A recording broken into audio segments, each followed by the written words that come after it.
Hey guys, welcome to another edition of the Retro Buzz. Glenn, we've got that name now. Yep. Patrick, I feel like I've been getting stung quite a bit as of late. Patrick has kind of dubbed us that, and he keeps telling us that we owe him money for that. But we've got Glenn Plemento here from Glenn's Retro Show, and he's in a new location, not in a cave. I like it. No, I'm in a sub cave. This is actually the original cave. Oh, This okay, all right. this is Well, where it all this is before I started taking over the other rooms in my house. This is where it started, but, uh, one day we'll do a tour in here. This basement area is completely packed, so I had to go to my home theater room. I also have a room upstairs. Pretty soon, the bathrooms, the attic, it's all gonna be taken over in time.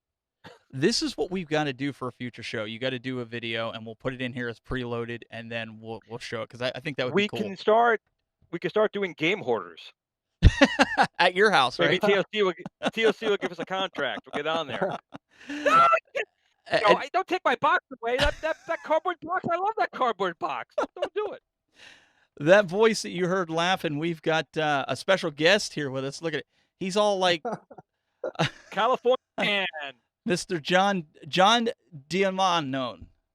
No, you Oh, had it I right the first no, time. I had Right, you had it right in pre-show. Say it again. Try it. Do it. Do it.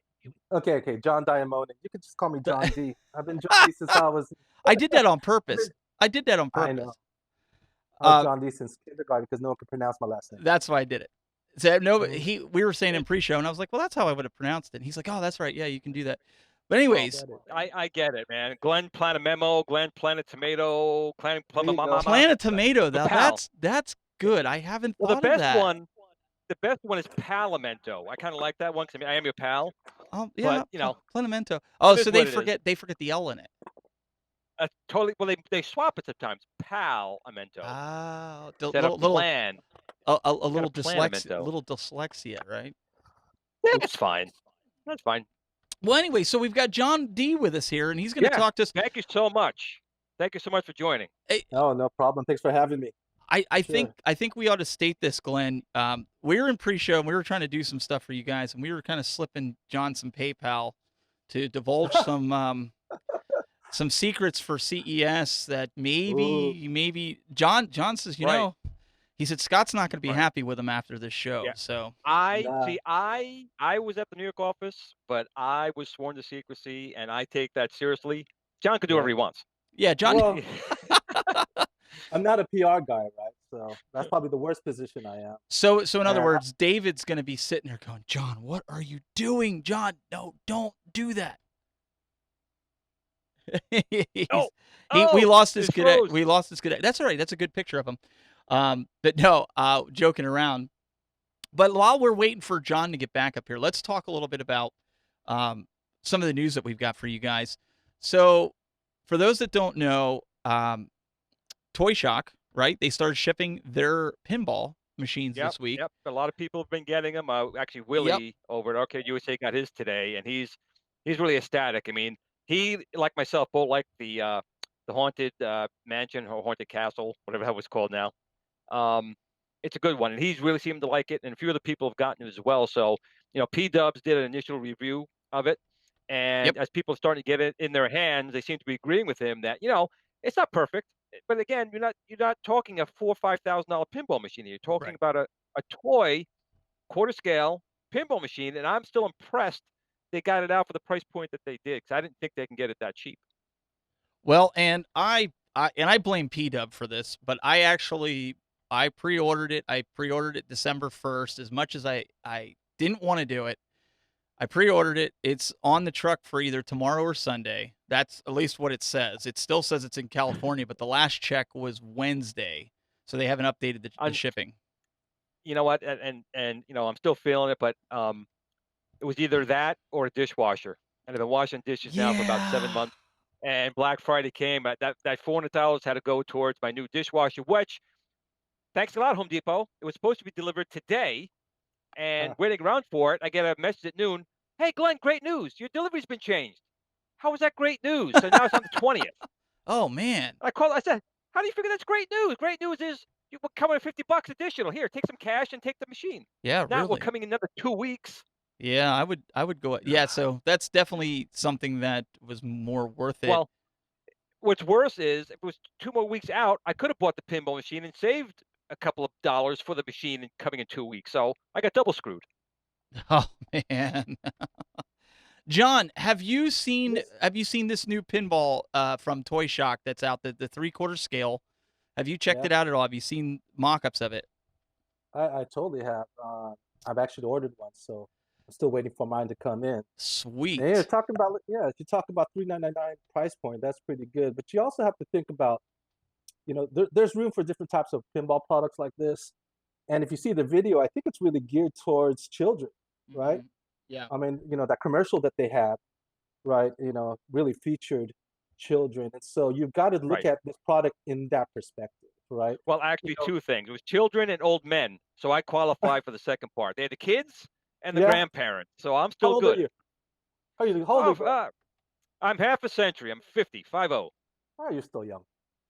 You're Oh, I still like young. this guy. But what I was saying though, it's like when you gear a certain product to a demographic, there's certain expectations, right? If this is geared to more kids at a lower price point, then you can be a little bit more forgiving in terms of, say, input lag and frame rate, right? So I mean, the product is good for what it is, what I see. But I need to get under the hood to see all the features, Well, I think that's with everybody here. I pre-ordered it. It was right? just mine, like I said, is supposed to be here any day now. And I know a lot of pinball purists. Glenn, we've seen them and they're already complaining there's a little latency. But honestly, Right. I've been playing some virtual pinball on the Legends, which we'll get into a little bit. And yeah, there's a little bit of latency. Heck, there was latency when you and I were playing some stuff over the air. I mean, you're Right. going to have that. But you know what? New Year's Eve is coming. Mm, And if we're having a bunch of people over, if people can play this and have a great time and be brought back to their days of pinball, I mean, we're not doing tournaments with these things. I mean, come on. mm-mm. I, Not yet. Not well, that's true. Not yet until like ETA Prime gets his hands on something and starts modding it and it becomes this massive explosion. But in all reality, I mean, if my kids and we can play on a Friday night after the show, I mean, that's great. That's the whole reason we even got like the Arcade1ups and all these other cabinets that we've Right. been getting. I mean, that's the And honest what truth. and what's kind of neat about it is again, P-Dub put it next to the Arcade1ups, and actually it complements them really nicely. So if you have some Arcade1ups, you want some pinball machines, they actually work well together size-wise. I was kind of hoping Mm, that maybe Arcade1up was actually, a lot of people think for the past year, they were kind of hoping that next CES or ah, the next CES, some of these virtual pinball machines will come out, and I still would like to see that. But right. if they don't go down that path just yet, these Toy Shock ones do complement the Arcade1up very nicely. I mean, I think if it's 3/4 scale, I think it's still a little small, to be honest with you. I mean, I would like the legs to be a little taller. I mean, if Well, we that's were the making modding one, community coming in for that stuff. Yeah, well, I mean, it really doesn't take much money to have adjustable legs. correct. No, I think he's absolutely right. I think Glenn, if they would have had some kind of like bolt structure where they could have just adjusted the bolts on it, Right. we could have But done something like we that. but we have to remember again, the product's just coming out, and like John was saying a moment ago, there's no question it was initially marketed for kids. Yes. But they always seem to forget us big kids who were playing it when we were young and never grew up. So I think as they come up with their wave two, Yeah. I guarantee you're going to see adjustable legs. I guarantee you're going to see probably an option. Don't quote me on this, but I'm going to kind of jump here a little bit. I'm going to bet even that back glass is removable with the scoreboards on. Hmm. You may see, a store with them that has a secondary monitor you can attach. So Hmm. again, it's just the beginning stage. When any company comes out, whether it was Super Impulse, whether it was Arcade1up, whether it was Basic Fun, they're always going to start at a low cost denominator. They have no idea how the market's going to take it. They don't know if it's going to be successful or a failure. Uh, Fortunately, so far, the company's been doing pretty well. Arcade1up came into the gate, some nice machines. And as we saw with their phase two, they got feedback from us, seeing what people want, and they improved controls. They've improved a lot of things, the screens, the speakers, and they realized, you know what? They've heard people will pay a Yeah. little bit more for increased quality. Yep. Teenage Mutant Ninja Turtles, Star Wars, Marvel. There's no question about that. But again, when they first come out, they're going to be a little shy till they realize there's a market for them, and then they'll start opening the floodgates with better products. No, I 100% agree with that. I think because I was a little bit taken off with it. I was like, I said to P Dub, I'm like, I don't know if I want to buy this because it did like you said, John, it looks small. It looked Right. like something that my son would play like, and when he said it next to the Arcade1ups, exactly what you said, Glenn, that kind of sold me because I was like, okay, I could work with that, with it's about as high as the Arcade1up control deck. So I thought, oh, okay, all right, well, I'll give it a whirl and we'll see how it goes. I mean, but Mhm. they're shipping. So Glenn, next week's show, I should have one here, and I've already started looking at P Dub's pictures on a way that I could put in some pieces so I could capture the screen, kind of like the way I do the Arcade1ups and the Legends arcade. So maybe I can Yeah. get that mod in at least before next week's show if I can get the pieces in time. Hopefully, I we mean, could have I some Yeah, have a fun. but wish John list. John has Go young ahead. kids, right? I do. I have a 8 and 10-year-old boy and girl. Right. So this is something now you'll be able to again enjoy with them. I'm assuming it'll be not just you playing it; they'll probably be playing it quite a bit, and Well, hopefully pull them into pinball games. well, exactly. I mean, that's why I bought it. I bought it for them. But also, I mean, if I were to have a wish list, if I'm going to make something for enthusiasts at a good price point, it'd have to have some minimum things I'd want to see in it. Definitely adjustable legs. That's a no-brainer. The bezel. I think there's a way to make a 27-inch monitor, but also have the bezel a lot thinner Hmm. by Agreed on that one. Yeah. having it recessed. If you have a glass on top, right, and you have it recessed, the bezel's recessed with the monitor underneath. I think that's one solution. I definitely think you have to have. Again, this is for not my kids, but for us. Oh, sure. People who Right. want something very close to the $2,000, $3,000 V pinball machines. My wish list, like if I go down the list, I want high frame rate over 60 frames per second. I want the monitor to have pretty much lagless. You don't want to have flipper lag because if I'm trying to control multiple balls, I want to be able to even just switch from one flipper to the other. And if you Mm. don't have that, if you don't have the right, well, if you have input lag, it's just going to be floaty. You won't be able to control it. Also, what I've noticed is that they have numeric displays, and that's good for say like the 70s and 80s games, which they do have from Gottlieb, right?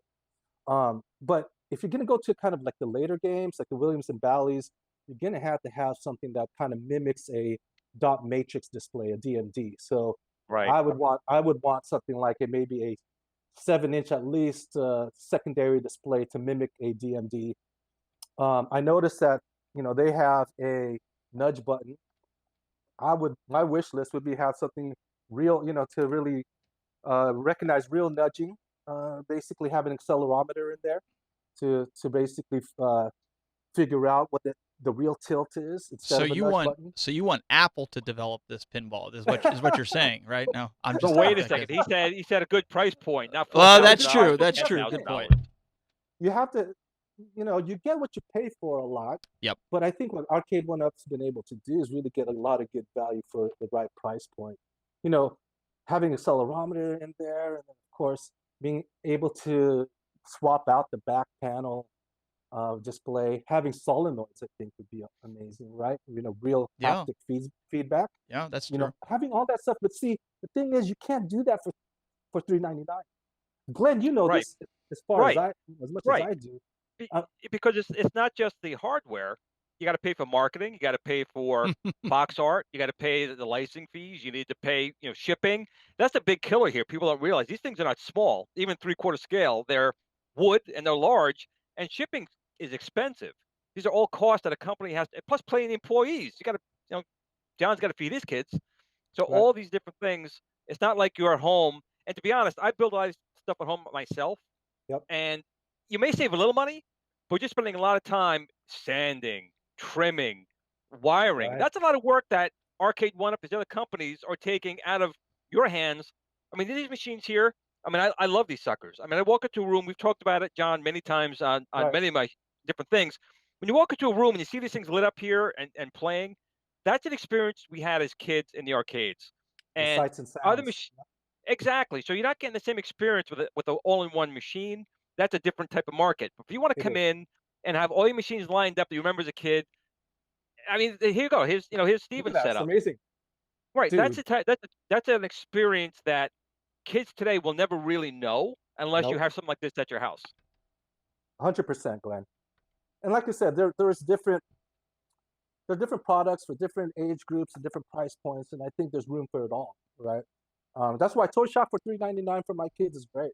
But if we want something a little bit, fancier, a little bit more bells and whistles, that's what we have to think about. Like, what's going to be for a main consumer who can't spend 3,000 on a V pin, but maybe can spend say 500.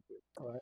But I mean, look at Walmart. Walmart had a Mhm. Star Wars one for almost $2,000, Yep. and it was no bigger. Walmart.com. What's that? Walmart.com. Walmart.com. Right, but that's what I Different. mean. And Right, it was right. it was the same size as the Toy Shock. Now, granted, Yep. it was like I think it was a real pin where I had It's real pin. so, Right. but it wasn't like what I think what you guys would classify as high quality, something that you're going to find in an arcade. It was more like, again, a toy. But for $2,000, somebody's not going to buy that for their kid for Christmas or anything. You're not going to do that. Yeah. No, I agree. Well, I agree. that's what the big thing is with a virtual pinball type of machine is. With that, having LCD panels, you can get more value because you have more machines on it than just that Star Wars. Which again, I remember that one; it was nice, but I would never drop $2,000 No. on something like that. First of all, it would get use, but would not get as much use as a machine that can mimic multiple pinball machines. Yep. But there's a trade-off, and that's what the purists always come after you for: the ball dynamics, Yep. the flippers. It'll never be a true machine, but what we talked about before, when you buy an Arcade1up or you buy another machine, you are not looking for that experience. If you're looking for that experience, Go prepare buy to a spend $5,000. Yep. exactly, and then you have to worry about maintenance up the wazoo. The smaller machines are easy to like. I've moved these around. I have to move that other one around to paint. It's just a very different thing. I mean, yes, people will go out and spend that kind of money and do it. But that's not what these are. You're talking about going out and buying a Lamborghini because you can afford it and got the space, or you Right. want to get maybe a Porsche or that new Mustang EV they're coming out with. There's different levels of everything. Right. But your expectations have to be set right. And I They think a have lot of to. people, again, and John will agree with me on this, and both the guys agree with me on this. People want to buy an Arcade1up for $300 or $400, but they're expecting a $1,000 or $2,000 machine, and the expectations are way off. That's just not the way Exactly. it's going to be. Exactly. Well, I think, John, you guys have a bigger problem. So if Scott and David are listening, I'm going to tell you guys right now, this is your biggest Right. problem right now that you have. So listen Tell us. closely. The problem is, how are you going to fit all these machines that you're coming out with in my basement? Mm. Because my wife, So no, and I'm being Right. funny here, because my wife's like, No, where are you? no. I want to collect them. I want to get the Burger Time when it comes out. That's one of my favorite Exactly. games. And people are like now having to pick and choose because they're like me and Glenn. We've got like 10, 12 machines here. It's like, well, where do we put them? But hold on. Well, that's You what don't have to they pick and need choose. the counter cables. You don't have to pick and choose. I mean, for me, I have one right next to my refrigerator. Yeah. Have one in my There we Wait, go. wait, John, Yeah. stop right there. Are you Yeah. married? Yes. Oh, okay. And your wife lets you do that?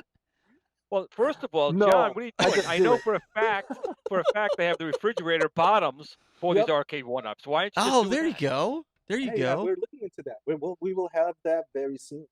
So exactly, there we the go. functional furniture, right? So That's it. instead of The wife instead can't of complain. instead of having a futon, why don't you put a head-to-head, Right. cocktail table, Or right? an Arcade1up / See, dishwasher. You have I the ju- Arcade1up on top. You have a dishwasher on the bottom. There's Exactly. John, lots of possibilities. I wanted to run them down There's the other lots. side of the room. I've got 2 couches there, and my wife won't let me remove the couches. She said we need them for where people sit. No, So no, don't remove the couch. Say, you know what, honey, this table, this food, this end table. Why don't you just put a Black Series Pac-Man in it?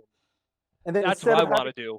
right, Yep. instead of having a drawer for our kids, why don't we just mod something so the inside is like a drawer? yeah, The there you go. bottom is drawer for the underwear. I hear a modding contest. This sounds like a good mod contest. I like these Exactly. ideas. Functional furniture. That's You it. always have room. So There's always square footage in your room. So Glenn, we could sit there and Yeah. say, John D said that this is how we take care of. So the next time the community members complain and say we have no room for this stuff, No, you have room. John's got the solution here for us, right? I got the solution. All right, so let's talk real quick so we can get into some Arcade1up. Glenn, it's been a busy week too with the Legends Ultimate cabinet. For those guys that are watching, they released a brand new firmware 3.0.16, and There was actually a couple different releases. that's That was true. one of them. There was I'll actually let 4. you handle the beta one because you've been playing with that. Where I have no intentions of hooking a Raspberry Pi up to this, so I'll let you handle that one and go. But the 3.0.16, I found that it broke my UCE files. Right. And they did say that there was a new add-on tool, which was great. Hey, we did it. And I said to them, I said, hey, does that mean I have to rebuild all my UCE files? And they're like, yeah. And PK, as great as he is, I said, you know, that's not really a good experience. I think a lot of people are going to be upset about this. And he said, you're right. Not were. They are. So They are. they went and they thought they had a fix for it. They put out the full patch, Glenn, and something's still broke in it. So they had suggested to everybody the stable firmware to stay on is 3.0.11 as they take some time. As Ralph always says, let it bake in the oven a little bit more, right? Well, So for they're the going to do experience he that. had, I get it. Yeah. So we're gonna suggest to everybody stay on 3.0.11 at least till they get that going. If you don't need, you know, the 2-player mapping right now, it's best to stay on it. I'm on one of the beta builds of 3.0.16, and I'm not having any problems, but this was pre-fixed. So those guys are working hard at getting that going, but we just want to let the community know that they are working on a fix for it. It is coming. Right. Be patient. I'm going to put this to Tesla with their auto summon. Just because the feature's there doesn't mean that it should be released just yet. I see a lot of Teslas, backing up into the vehicles, not going right 'cause they're releasing some things probably before they're ready. And I do think that they have to. I know they're trying to show everyone they're putting the best foot forward and trying to give all these features out there. But sometimes you might be going too fast, and you start having bad experiences with people, like having to Yeah. redo hundreds of their files. Or in case of Retro Ralph, we had a problem with his machine that that could have been probably not as bad as it turned out to be for him. He kind of jumped the gun on doing some things to it. But again, test it properly. So when you're releasing something, it's a stable build. It's almost like where they're giving us alphas or even pre-alphas, and they're releasing to the public the betas. It really shouldn't be that way. The end user should not be put as a test bed. They should be getting the solid software at that point. I 100% agree with you. So, guys, I mean, it's not the end of the world. These guys have been very communicative. They've been, back and forth.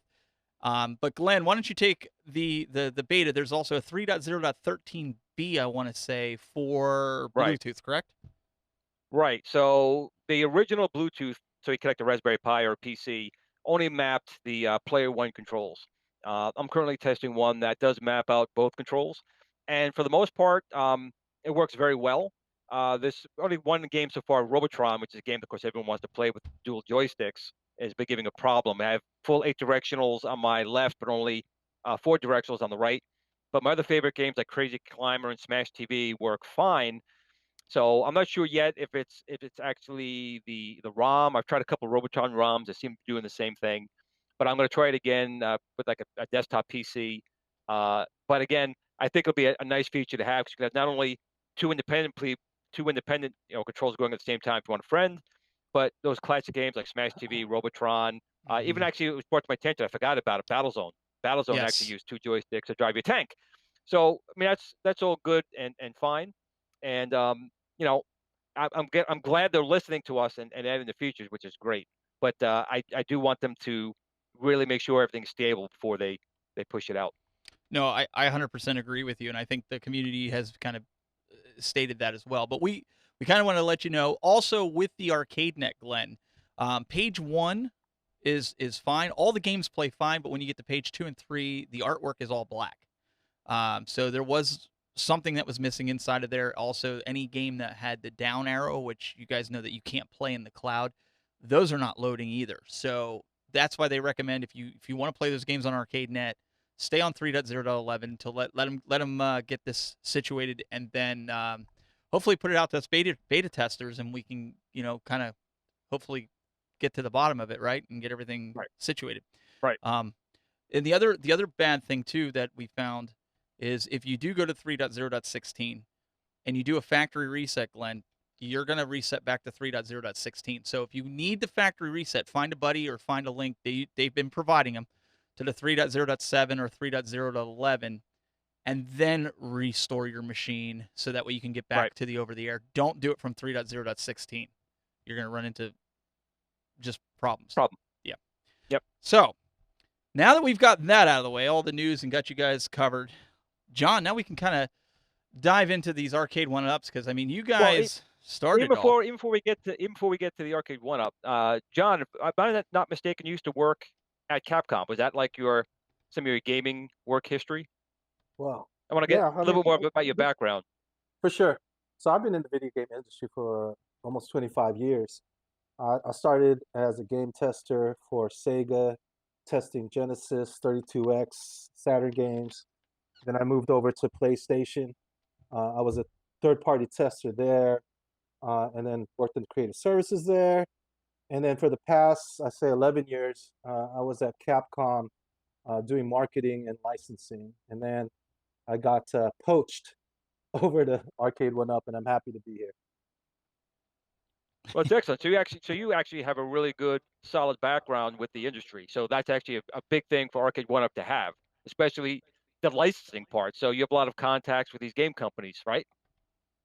That's why they hired me. You know, Scott and the crew, their background is in toys, and they really found out, like, you know, the toy industry has kind of been going down in the past few years, but what they did see as one of the segments of the growth industry in the toy business was retro gaming. So they got into, you know, they basically rode the wave, and they needed people, you know, who knew the video games business and the industry and had the connections for licensing for sure. So with excellent, and I know you travel with Scott a lot of times back and forth to like Japan and China to kind of work out these deals and see, you know, things you can work into your products, correct? Gosh, almost every other week it seems, for sure. My family don't like it too much, but you know, it's okay. I think the whole toy industry's gone down because of the electronics, the games and stuff. Yeah. All their kids have iPads or iPhones or some kind of tablet of some sort that they play their games on. And well, this may sound stupid, but you just made a good point there, Steve. Is, you know, even my son now probably learned it from me. His phone is in his face, or his tablet's in his face. Yep. When you have stuff like this around, you can actually engage them again. You know, it's still a game, but at least you, as father son, father daughter, father kids, even the wife gets in. Centipede, they like Centipede or Pac-Man. So again, it's a way to re-engage your family again versus everyone having a phone and tablet in their face. That's very true. That's very true. I mean, even with my kids, I'm introducing them to these games like Pac-Man and Centipede, and you know, we're playing locally, of course, next to each other and having conversations that way. So it's different when my son's playing with you know, one of his pop toys or his figures. But you know, these are the new toys, and it's interactive, so I think it's cool. You know, we said about. I think we can agree with that. We agree with that one. we said about that. My son's actually, he's over there right now. He's playing over here. He's playing Dig Dug. As you guys can see, he's over there playing on. Oh yeah. He's playing. That's old school. Yep. So for him, and Glenn, I don't know if your son's what, 12, 13? He's 14 now. He's 14 going on 38. So with your son like playing these retro games, I know my son, he thought he was like in heaven because he had never seen any of these games. You know, he's going to school telling people, "Hey, I got Rampage in my basement." And the kids are like looking at him like from Mars, like what's Rampage, you know? And so I think that's kind of funny. Is your son a lot like that too? Mr. Glenn? Are you talking to me or Glenn? Oh no, sorry. I was saying Glenn. Is your son like that? Was he more kind of like in shock that we actually played these games, or it was, you know? Well, you know what? You have to. My kid probably has been gamingly abused by me. You know, when he's over his friend's house, they're playing like Nintendo Switch or Xbox One or PlayStation 38. He comes to my house, an Atari 2600, a ColecoVision, and Intellivision, and his friends come over like, "What is that?" And they're like, "Oh, that's the game system." They're like looking at it like, "What the heck? What is this?" But then they play the games. You know, they play them. Yeah. Okay, they'll go back as Nintendo. Like I have Nintendo too, but I still have the classics around. So when my son was growing up, as soon as he was able to play a game, he was playing Atari. He was playing in television and ColecoVision. That's what he kind of grew up on. And I finally got him onto Nintendo NES. So he's a little more into that. But I think now he looks back at me and goes, "Dad, you abused me.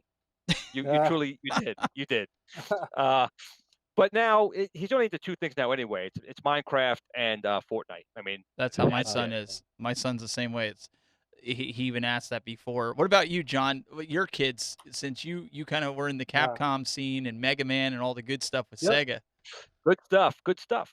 Yeah, so I mean, my kids basically were playing a lot of consoles, and when I started working at Arcade1up, it was cool because you know how when they play next to an Arcade1up machine, it looks like a full-size arcade. Yep. It's hilarious, you know. But you know, I've taught my son how to do a Hadouken, and he can almost do a Shoryuken on call. My daughter loves Mega Man; that's more of her speed. But you know, with these Arcade1up machines, you know, they've really never seen those before, so they definitely think it's cool, and they end up going to the office a lot and playing it. And I get to teach them like all the Pac-Man patterns. They're really into that now, so I'm trying to teach them how to play Pac-Man and using all the different patterns. So they think that's really cool. I think it's neat to have, like, even when you start modding the Arcade1ups, like my son watched me and kind of doing, just seeing the internals of how it works and different things like that. I think it's a whole, like, we had his birthday party here, and I was like, my in-laws own a pizza place, so we don't even have to pay for pizza. So it was like, why go to Chuck E. Cheese? We've got Chuck E. Cheese here in the basement, and you know, and it doesn't cost anything. Well, except for the initial purchase, but you know what I'm saying. It's like, why? But even that's changing. They're taking all the animatronics out. True. Is it really Chuck E. Cheese with none of those big scary guys going around anymore? You know, we could just record you doing that, and then we'll just put that up on the TV, right? What's that creepy old man doing up on the stage, Mom? Can't be any creepier than Chuck E. Cheese with a fucking eyelashes. Oh, you ain't kidding, man. They were scary as a kid. I remember the first time I went to a Chuck E. Cheese in New Jersey back in got to be 79, 78. But wait. What's creepy? Was it called Chuck E. Cheese back in 79? I thought it was Showbiz Pizza. Showbiz Pizza, right? Hold on. I think John just lost something through his nose there. Kind of. It's Friday, guys. Wait a second. That's gonna be a meme for if somebody got that. If I was on camera for that, or if I had him on camera, you guys got a meme on that. That'll be floating around the internet, John. That's it. You know? There you go. But that's why I'm not in PR, guys. Yeah, that's exactly it. But let's switch gears again and go back to some of the stuff at Arcade1up now. CES is coming up. CES is coming up. It's not far off at all. And historically, I mean, we've only got one CES to go by, but historically, we've had some new products announced by Arcade1up. Now, I don't know what you can and cannot say, but if there is any hints or anything you can tell us about, we'd love to hear anything you have. Burger Time. Well, the good thing, right? Well, so Burger Time will definitely be there. That's already been announced. So yeah, it was supposed to come out this year. It'll come out early next year, we promise. But the good thing is you don't have Scott and David here. They don't tell secrets. I'll tell some secrets if you guys are okay with that. That's cool? Oh, that's cool. I won't tell anybody, I promise. We're laughing because Scott's in the chat room and he's like, "Be nice to my boy John." Don't turn my swigging into a meme, all right? Yeah. Okay, so we do have about, I think, 4 products that we're going to reveal. And so how we choose this is, you know, we don't choose what games come out. It's we let the community choose. And so we basically scour like message boards and, you know, and our fan pages, and we want to really basically release what the fans want. So well, wait, if you're going to tell us what those titles are. Yes. Since Glenn probably knows, can I take a guess at what those titles would be, and then you can tell me if I'm right or if I'm wrong? If you're divulging this. If you want to do it personally, that way. he can. Me, I can't. I take those NDAs and you can't. But if David, I can't. But if I guess, and if you're going to tell, and let's see if I can get. You said you listen to the community. There's 4 titles right now. So I would Right. have to say a Simpsons 4-player is coming. Now, mind you, I have no insight. Nobody's told me nothing. I just know because that's what people have been screaming for. Simpsons 4-player. Okay. Okay. Burger Time, obviously, we know is coming. 100%. That's 100%. That's a given. Okay. 100%, right. Dragon's Lair, Scott already alluded to that Dragon's Lair was going to come if we could get, I think, 1,000 people that wanted it. Wait, hold on. So there was a community, basically a petition going around, and Derek, I That is think, started correct. that, Yep. right? You guys got That is about correct. 1,000 signatures within 24 hours. You really Right. think between now and CES that we can actually have a demo of Dragon's Lair? Yes, because I Already? think It's John, like, I think he yeah. was already planning that, and he just kind of used that to slip that out and sneak it out to the. That's just my 2 cents. If that Well, is, that's marketing. That's good marketing. I will tell you the difficulties on that. When you're talking about trying to emulate, not just emulate, port a Laserdisc game into the hardware environment that we have currently. And really it's very difficult, right? There's Okay. really 2 ways to do it, using the Daphne emulator, which has its share of issues, as well as, possibly the one from Digital Leisure, the remixed version or remastered version from, their Android and mobile. I just don't think it's realistic to expect that we have Okay. something with Dragon's Lair by Well, CES, not to be honest with you. just being the person that I am, and being Dragon's Lair, the type of game that it is, it would be easy to throw in a 1989 Look at Laserdisc this. You can or find one. or If you can find DVD one, send player. it to me. I actually Yeah. meant to say a DVD player and get the Digital Leisure DVD. You Yeah. pop the DVD player in there. You can watch movies on your Arcade1up, play some Dragon's Lair, Space Ace. Just saying, it doesn't have to be the Arcade1up hardware. Throw a DVD player in there. They could do. I Yeah. can have up and running tonight. Yeah. I can say we are gonna do Dragon's Lair. We're talking to the people of Digital Leisure because of there is demand for it, but having it at CES is pretty unrealistic. Okay, so that we knew that was coming. So that falls into Yeah. the Burger Time THQ cabinet Sure. as well. So Mm. that's stuff that people already know. Tron is Sure. another one that people have been screaming for, and I think Glenn's to blame for that. Yeah. Because Tron is something else that I think the Simpsons 4-player, the NBA Jam was another 4-player that I think those, if I had to guess right now, it would be Burger Time, NBA Jam, the Simpsons 4-player, and Tron. Those would be my 4 guesses for CES. Again, I know nothing about it. I'll tell you, Glenn hasn't told me nothing, and I never asked him because I wouldn't ask him to break his NDA. But those are my guesses. I mean, I think those are good guesses. I don't know if that's exactly what the community wants. From our research, these are the 4 games that we'll be showcasing. So we're gonna have something that centers around Bubbles. Bubble You guys Bobble? know that game? No, Bubbles, not Bubble Bobble. Oh, Bubbles. Bubbles. The 19 Yeah. Yeah, Bubbles from Williams. You're basically in a kitchen sink, and you play the soap bubble, and you got to go around the drain. Yep. It's That'll great at be teaching kids how to clean. I love that. yes, right. Bubbles. We're gonna have the Bubbles arcade. We're gonna have the Bubbles arcade version, and it's gonna be with the Bubbles artwork, and then we'll have the Bubbles 2600 version with it. Bubbles Commodore 64, and Bubbles Odyssey. So that's Nice. one. Yeah, right. And then the second cabinet. Wait a second. that will be- You can't just drop this and not have any mock-up images. Come on, Scott. You're in the chat room. I'm not gonna bring. Why don't you wait till CES? Oh, Hey, hey, this is part of what we do. We try to get as much out of you guys as we can so that people can. I'm try to already telling raise- you I'm what just we're kidding. showcasing. So that's Scott's like calling me up right now saying. I Scott, figured he's probably Shut calling. up. He's like, Shut "Don't up." do it." Okay, go ahead. I don't. Right. I don't So believe we it. know that our research says that Bubbles is on everyone's top 10 list, right? So that's that. Okay. The second one will be the Atari Classics version 2, 118 Atari games with console versions and arcade versions. Some games may have 3 or 4 versions: 2600 arcade, 5200, 7200. So there's that. The third game will be Pong, Breakout, Super Breakout, and Warlords. And then the fourth game is the basketball game that everyone has been wanting to play. And we're finally bringing out. It's called Double Dribble. It's going to be Double Dribble, the NES version. not the arcade version, because we couldn't get rights to the arcade version. Now, was that a nicotine thing you were smoking before? Or was something else in that you were smoking? I'm What? Where I was just gonna say. He is, it's illegal in California, right? It's not legal here. I'm just wondering.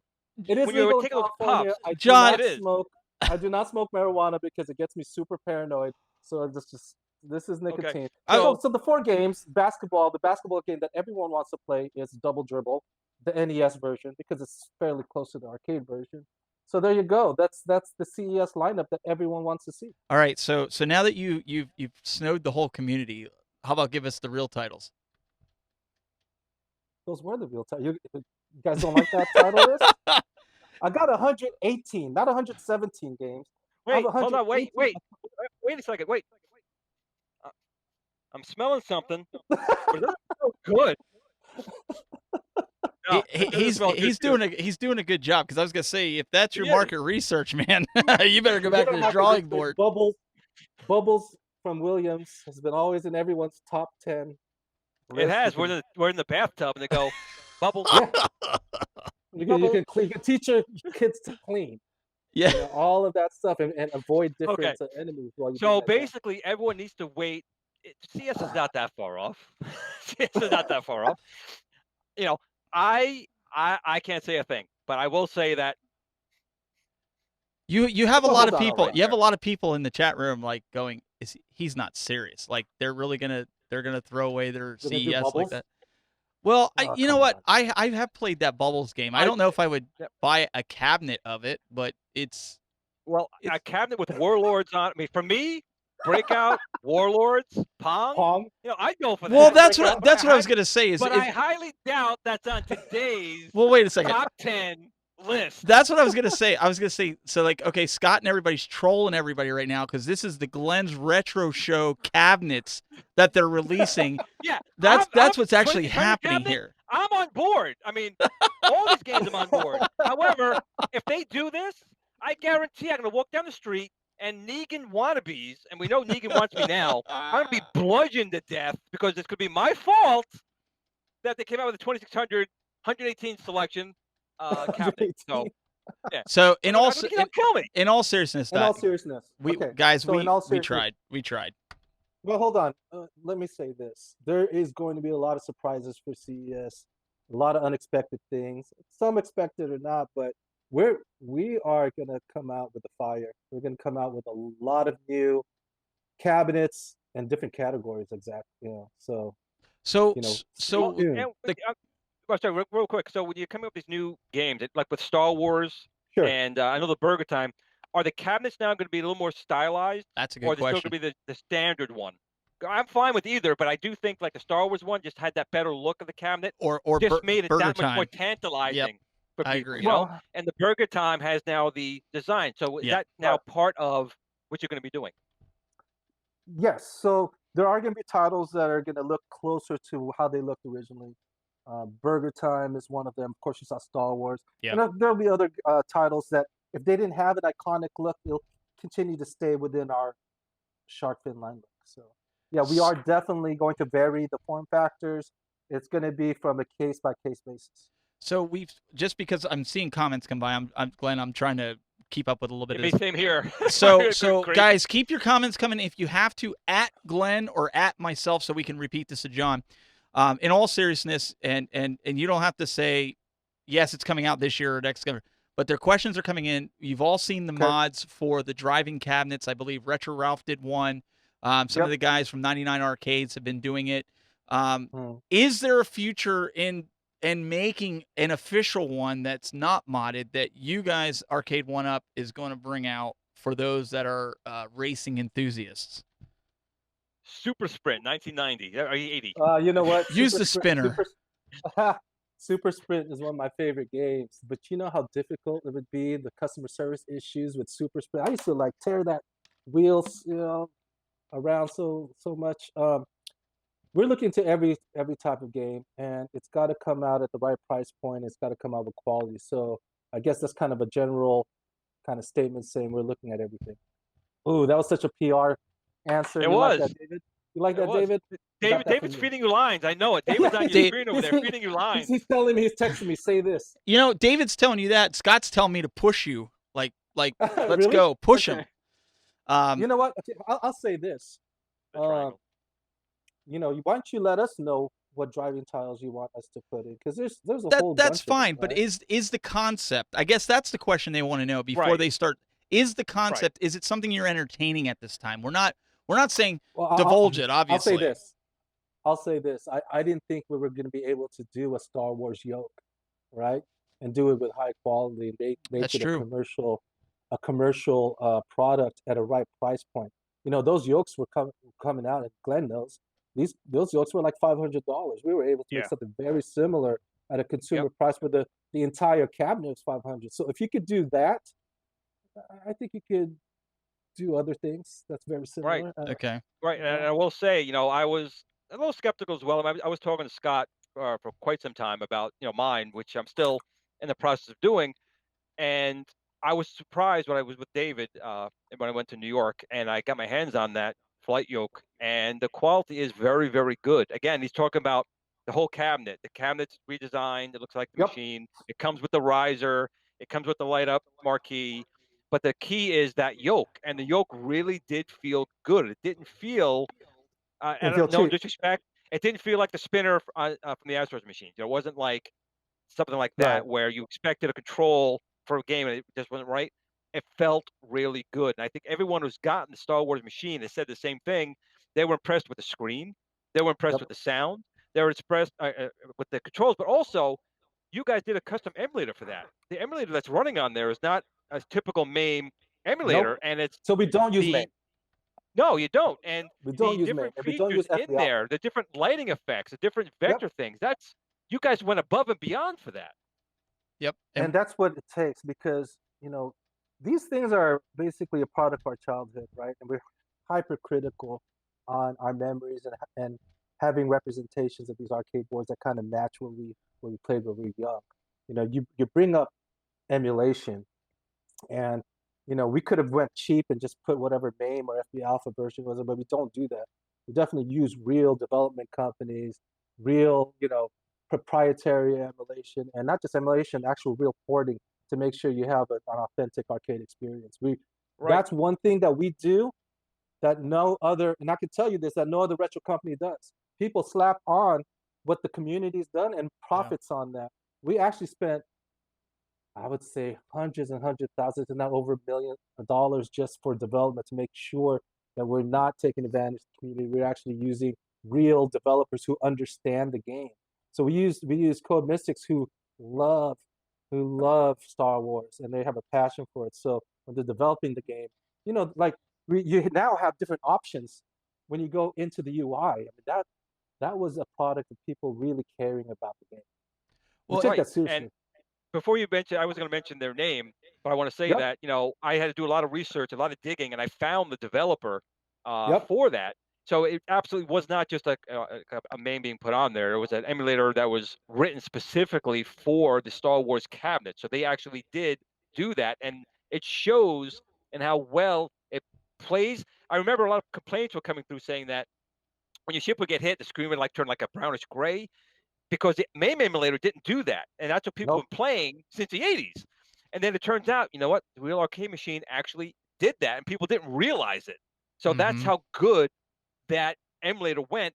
And like I said, just I was more taken back with the different vector effects that Yep. were added as well. I mean, it looks beautiful when you pick those other modes. It's just really nice job. My son and I on Black Friday, GameStop had one in. It was the first time I got to get my hands on it because, like I said, I haven't gotten it yet. But we were playing it, and I said, "Oh, good, it's set up. I can actually feel it." Because Glenn, you've been saying like the controls, it just feels so good.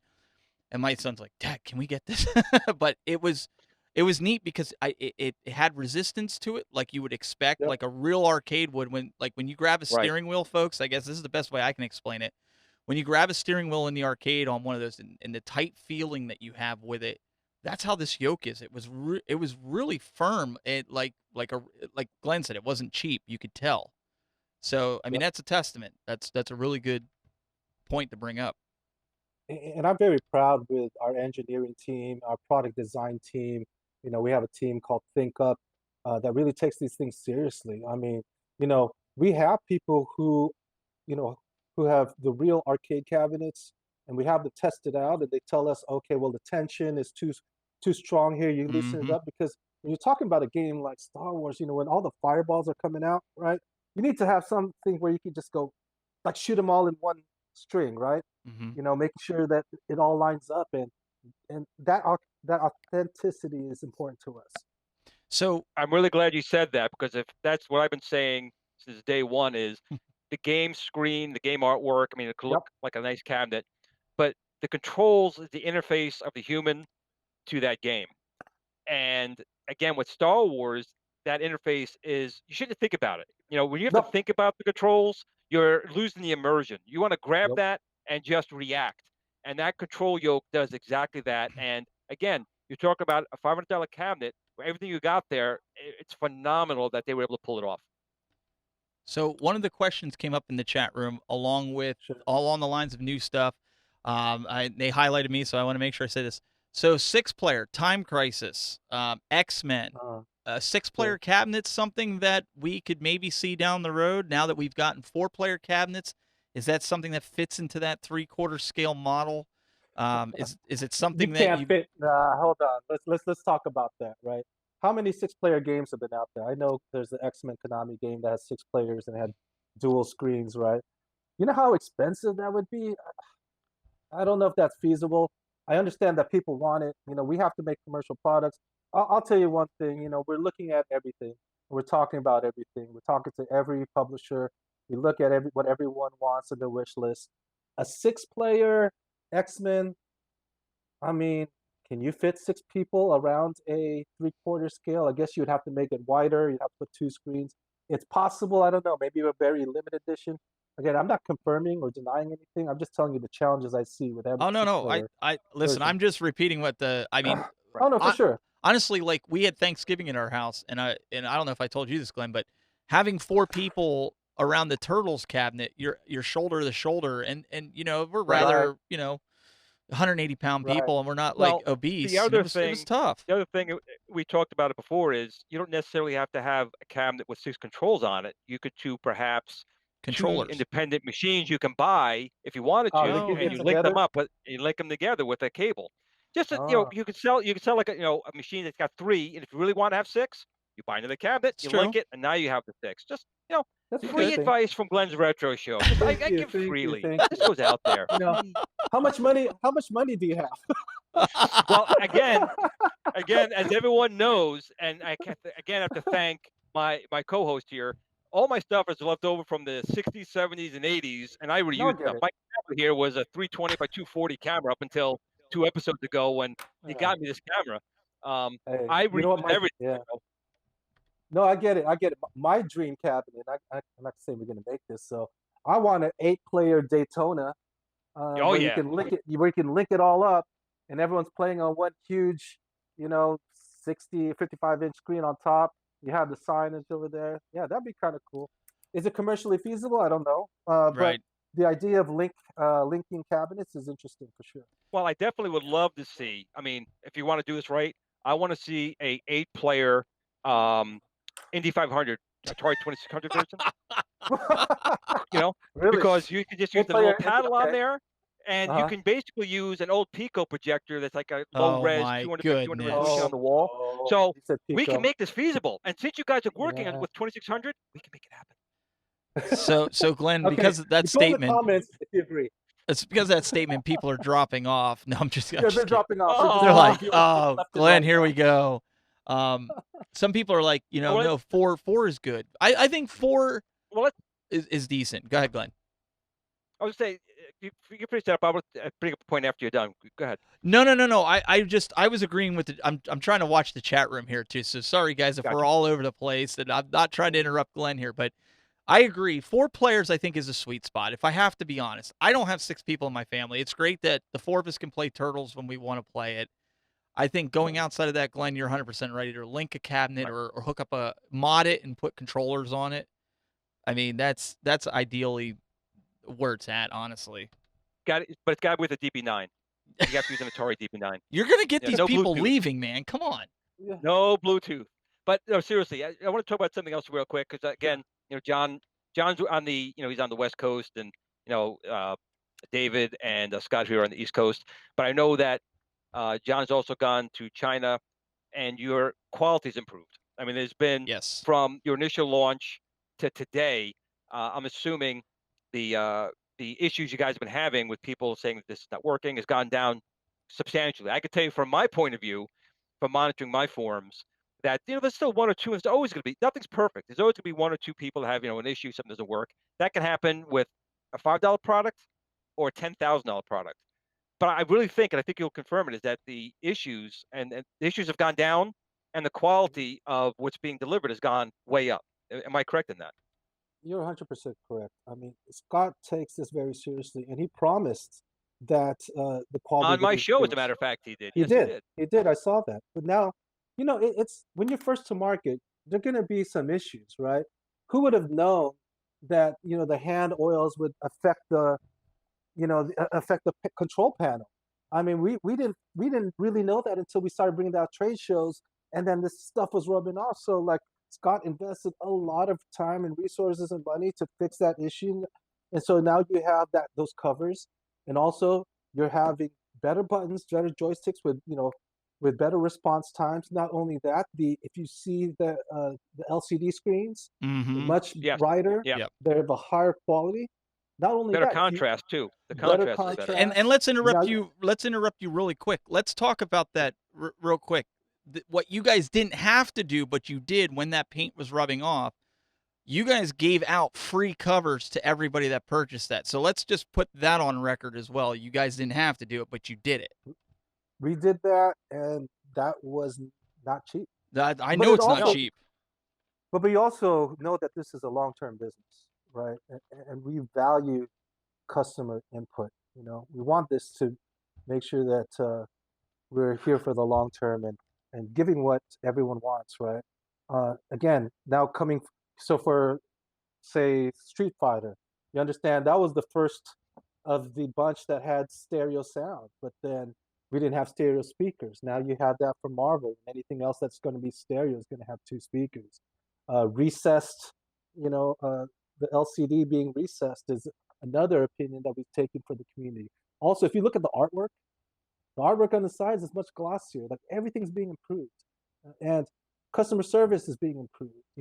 A lot of times you just see, of course, the issues that come out, they're more prevalent because of social media. But I'm telling you, I believe that it's going to get better, and that we're continuing to make progress.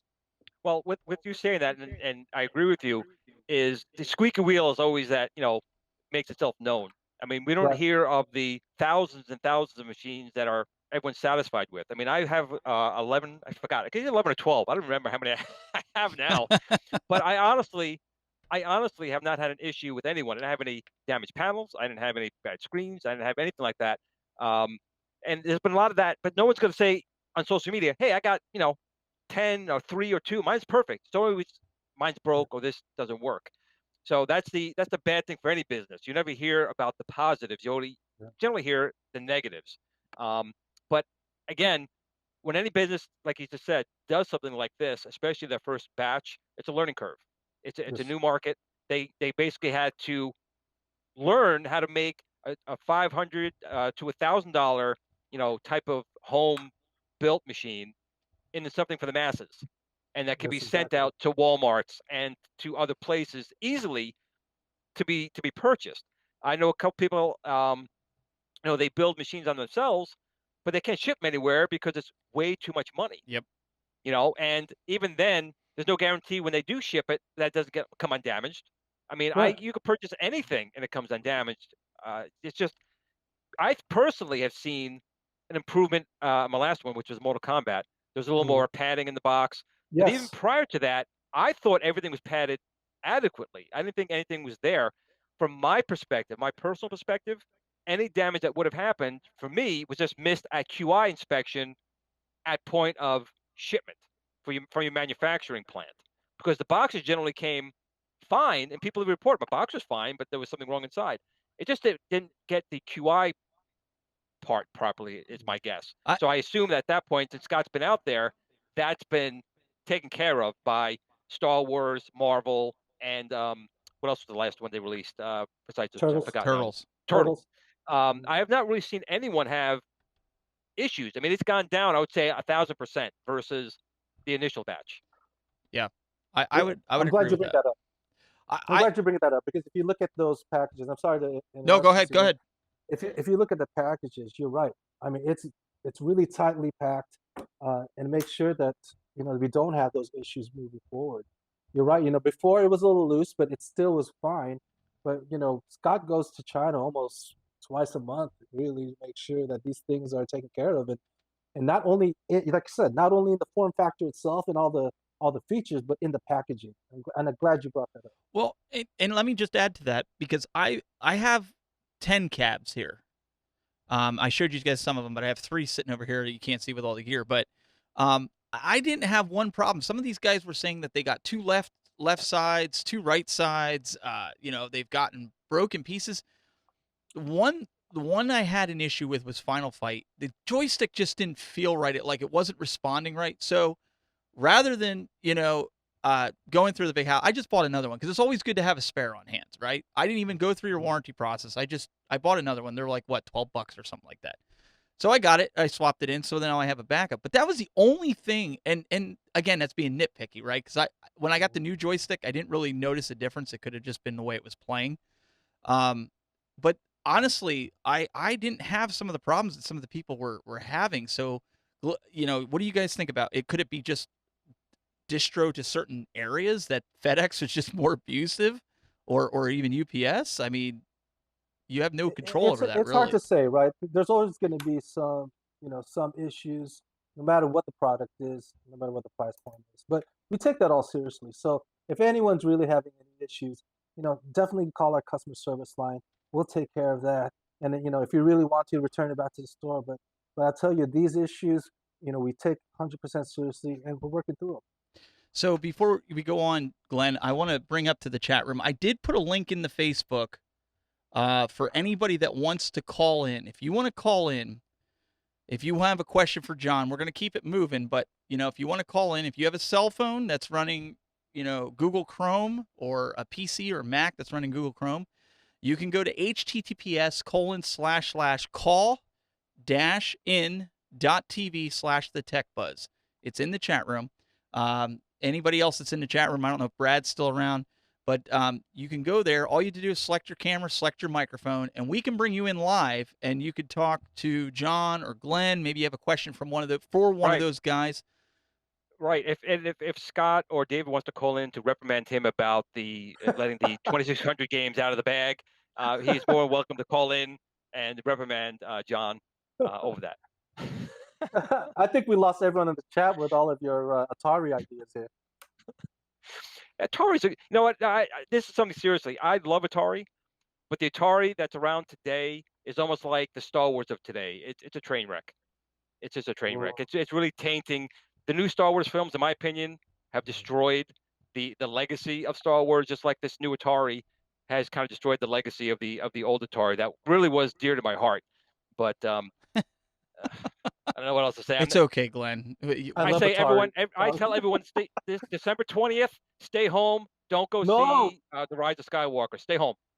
Don't go see it. No, that's not true. That's no. This is the last of the Star Wars Skywalker saga, and also there's the Mandalorian. If you don't like that, yes. Oh, okay. Now I'm going to say that if you haven't seen it, you have to subscribe to Disney Plus and watch the Mandalorian. Yes, that's absolutely fantastic. Fantastic. Best piece of Star Wars content since Empire, and even I like Rogue One though. Rogue One and Mandalorian to me are the best of the Disney Star Wars. I could fire up Glenn real quick right now and say, he really wants a Vader series. He's like me. He wants a Vader series. Oh yeah. Yes. Absolutely. Yes, where he kills all the Jedi's, the Order 66 Vader. Yeah. We can between Jedi. There's and a great book. Hell yeah.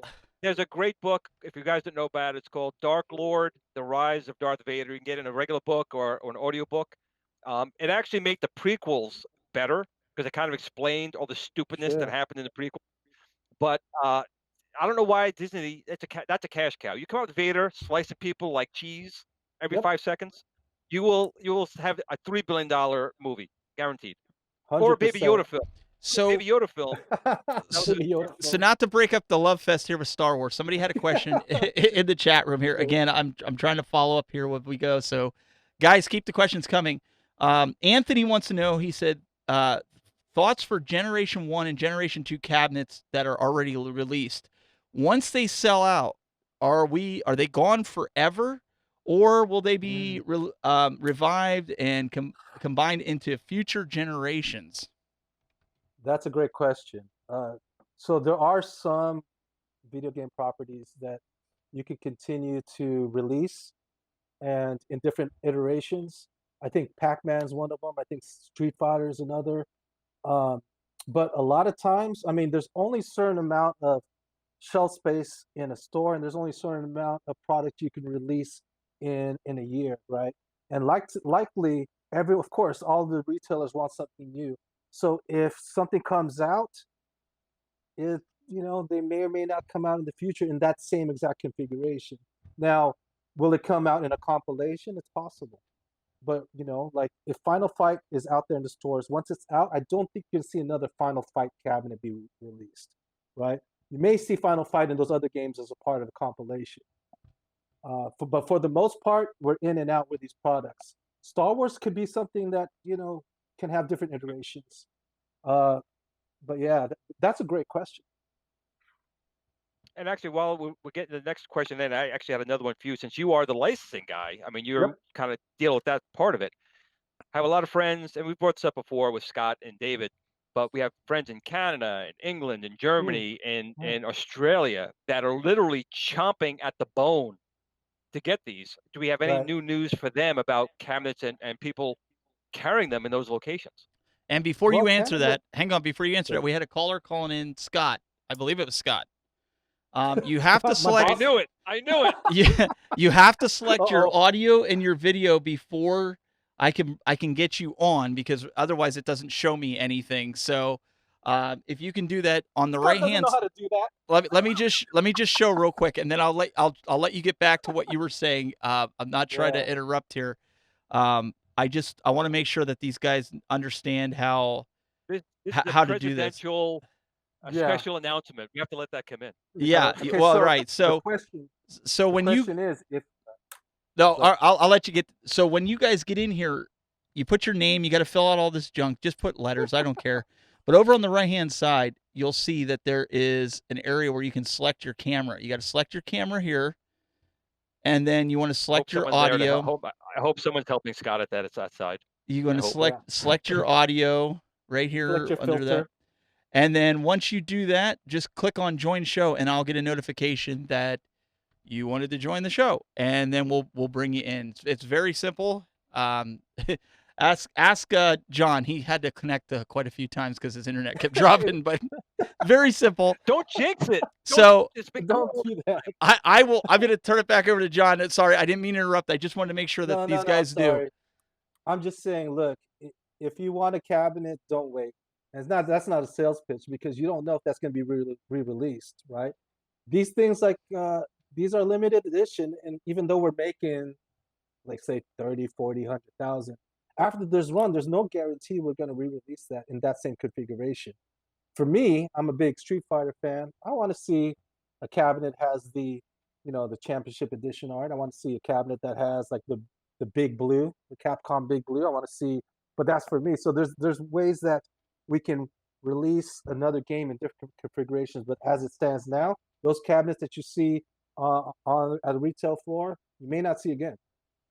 Now, what about the people like in Canada and England? Oh, sure. So that was the question. So Canada has been ramping up, and you've seen that. So we'll be ramping up all those territories very soon. England as well, Australia. I know there's a rabid fan base in Australia. There is. And I see, I'm a part of the friends down under. Our friends down under, man, they talk to me all the time. So, but let me ask you honestly: is really the issue been licensing? You're only licensed for like North America, and you have to get licensed for the other territories, or is it more just being able to have someone to carry them? There's two parts, right? Usually, when you do a license, it's very difficult to have a worldwide license right away. A lot of A lot of companies want to test it out on the big market first, like North America, and then once that becomes successful, then we can go into Asia and Europe. But that's one part. We definitely have rights for a lot of our games, in other territories. The second part is trying to find the right distribution, right? If you really think Arcade1up is just released a year ago, right? Mm-hmm. And so it's going to It take seems time. like you guys have been in there a lot longer, though, doesn't it? It really does seem like you guys have been out longer. One season, basically last fall is when we had our first cabinet. So we're definitely ramping up. Pretty soon, you're going to start seeing more cabinets in Australia, in Europe, in Japan, in Asia. But again, it takes the right distribution partner to do it, and we are looking. We've got to find the right partners, right? Some people are asking in the chat room. Sorry, Glenn, about Killer Instinct. Okay, go. Killer Instinct. Are we going to see a Killer Instinct cabinet? Killer Instinct, that's rare, right? Microsoft. Yes. Nintendo. It was actually Nintendo. Yeah, it was Nintendo. They don't, but they don't have the license anymore. So the company that has the license, it's Xbox, because Microsoft and Rare. I personally want to see it happen, and I'll tell you this: we're looking at and talking to everybody. Will a Killer Instinct cabinet happen? I hope so. But it's, there's only so many cabinets that we can release in a year. Oh, of course.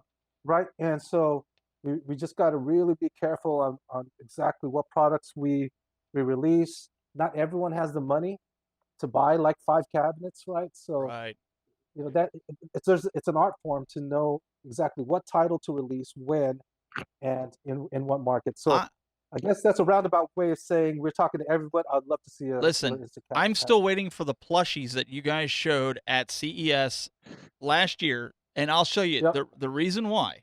Okay, let me see if I have this on camera too here. Over here, if I can get this thing to work with me. If you look on that couch there, I have icon pillows for Mac OS. I even have I have a custom pillow behind me that has my logo on it that the company made. Nintendo ones. I mean, they would just look awesome over there, but we need to get them. What's the deal with them? Where are they? Why aren't they out? Come on, John. Come on, John. I'm pressuring you now. The question you're not asking is, when are we going to see a Baby Yoda plush? I would love to do that. Now you're killing me. I would love to do that, killing right? me, man. I would, man. I mean, everyone wants a Baby Yoda. Baby Yoda plush. I mean, check that out. That would be my first priority. Hey, if Disney, if you guys are out there, Lucas, hey, we already did an Atari Star Wars cabinet. Let us do Baby Yoda. We could kill it. You know what? I was just going to ask something here. I totally had a brain fart. What I was going to ask you. It was an important question too. It wasn't about Atari. It's an important question. I can always sidetrack you because it's Star Wars. I remember. No, I remember. So, being that you're with licensing and so forth, one of the other cabinets they're asked about all the time is Donkey Kong Jr., so forth. Is Nintendo ever allow anyone these licenses? Because I mean, literally, my mailbox is filled up with those. Is there any hope that Nintendo would even do it? Well, let me ask you this. And it's almost a rhetorical question. Has Nintendo ever allowed that in the past? They don't even like you if you're using ROMs. They're not Arcade1up, and they're not you, John. Well, come on, John. You're like John from Capcom. You know these people. Come on, John. I do know those people, and they're friends of mine. And if I could give my left arm to get a Donkey Kong license, I would do it for you guys. Like, I don't need it. My left arm is tattooed. I'd give my whole left arm just for you guys to have a Donkey Kong cabinet. But is it really that? Is it just Nintendo does not like doing that type of thing versus it's just a lot of money, or they just really don't engage it? It's not that. Nintendo's not about the money. They got enough money. They got enough money on their own, right? It doesn't make sense for them. And if they were ever going to do something, it's not that they don't want it. They'd likely do it themselves, right? Like Apple. Apple would make their own iPhones, their own whatever it is. Same like Nintendo. So I'm not confident, but I cross my fingers. Well, I guess the follow-up question to that is, if you were to say, hey, I want from Arcade1up, I want to talk to you guys about license, would they even engage at that point? Do they go, no? They'll definitely talk. They will definitely listen to us. But at the end of the day, there's you know what? Okay. Next time you go to them, John, you got to take me with you. Okay. Okay. I'll take me with you. And got a I will shotgun? wear I will take this hat off. I will take this hat off right here, and I will Uh-huh. put on my official Donkey Kong. There we go. How can they There you turn me go. down now? They How can they can't. turn me down now? But you know what? We also have to bring. We have to bring a contract and a knife, and say either your signature or your blood is going to happen Yep. right now. No, but to be honest, like, you know, when I'm looking at what Nintendo's done, they have done something like this in the past. There's two things that I've seen. They've done a Mario Kart arcade in collaboration with Namco, right? And I talked to those Namco guys to say, how did you do that, right? And they go, oh my gosh, they knew this long story. But and then, I mean, they've done something on the console side with Sega and Sonic and the Olympics. So I'm wrong to say they've never done something like that, but it's been rare. Right. Everyone wants to see Right. it. You know what I'm hoping? I hope they just do it themselves. Why not? I want to see it. Yeah. Right. So it also comes down to, it's not like you guys don't want to do it. It's just it's extremely difficult to get the license to do it. Just so people Well, out you in know the what? audience understands that. Who doesn't like printing money? Right. Right. I think that's illegal though. So It so is can definitely legal. can I open up a proverbial box right now? Just a pet Sure. peeve that I have with different pages with the Arcade1ups that people get on there, and it just drives me absolutely bananas because especially now at holiday time, people are posting, "Oh my gosh, my Walmart has Arcade1up for $75," and then Mm. you got all these other people like, "Well, that sucks. Arcade1up sucks. They made me pay full price for this."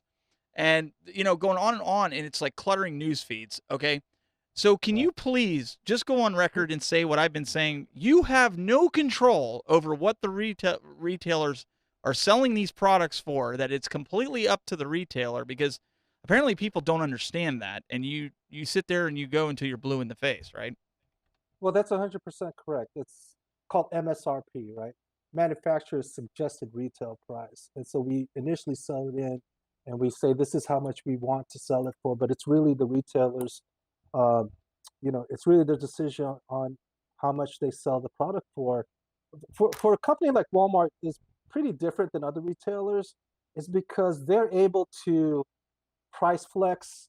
They're able to bring down the price, and that's because they need to continue to turn over product, right? So when you see some territories that are selling stuff for $75, is because they really want to get rid of the product so new product come in, Mm-hmm. right? So Mm-hmm. when you're seeing like $75 for Galaga and all that, really it's setting up for new products, for new Arcade1up products to come in. And Arcade1up does not have the authority to say you have to sell at this certain price point.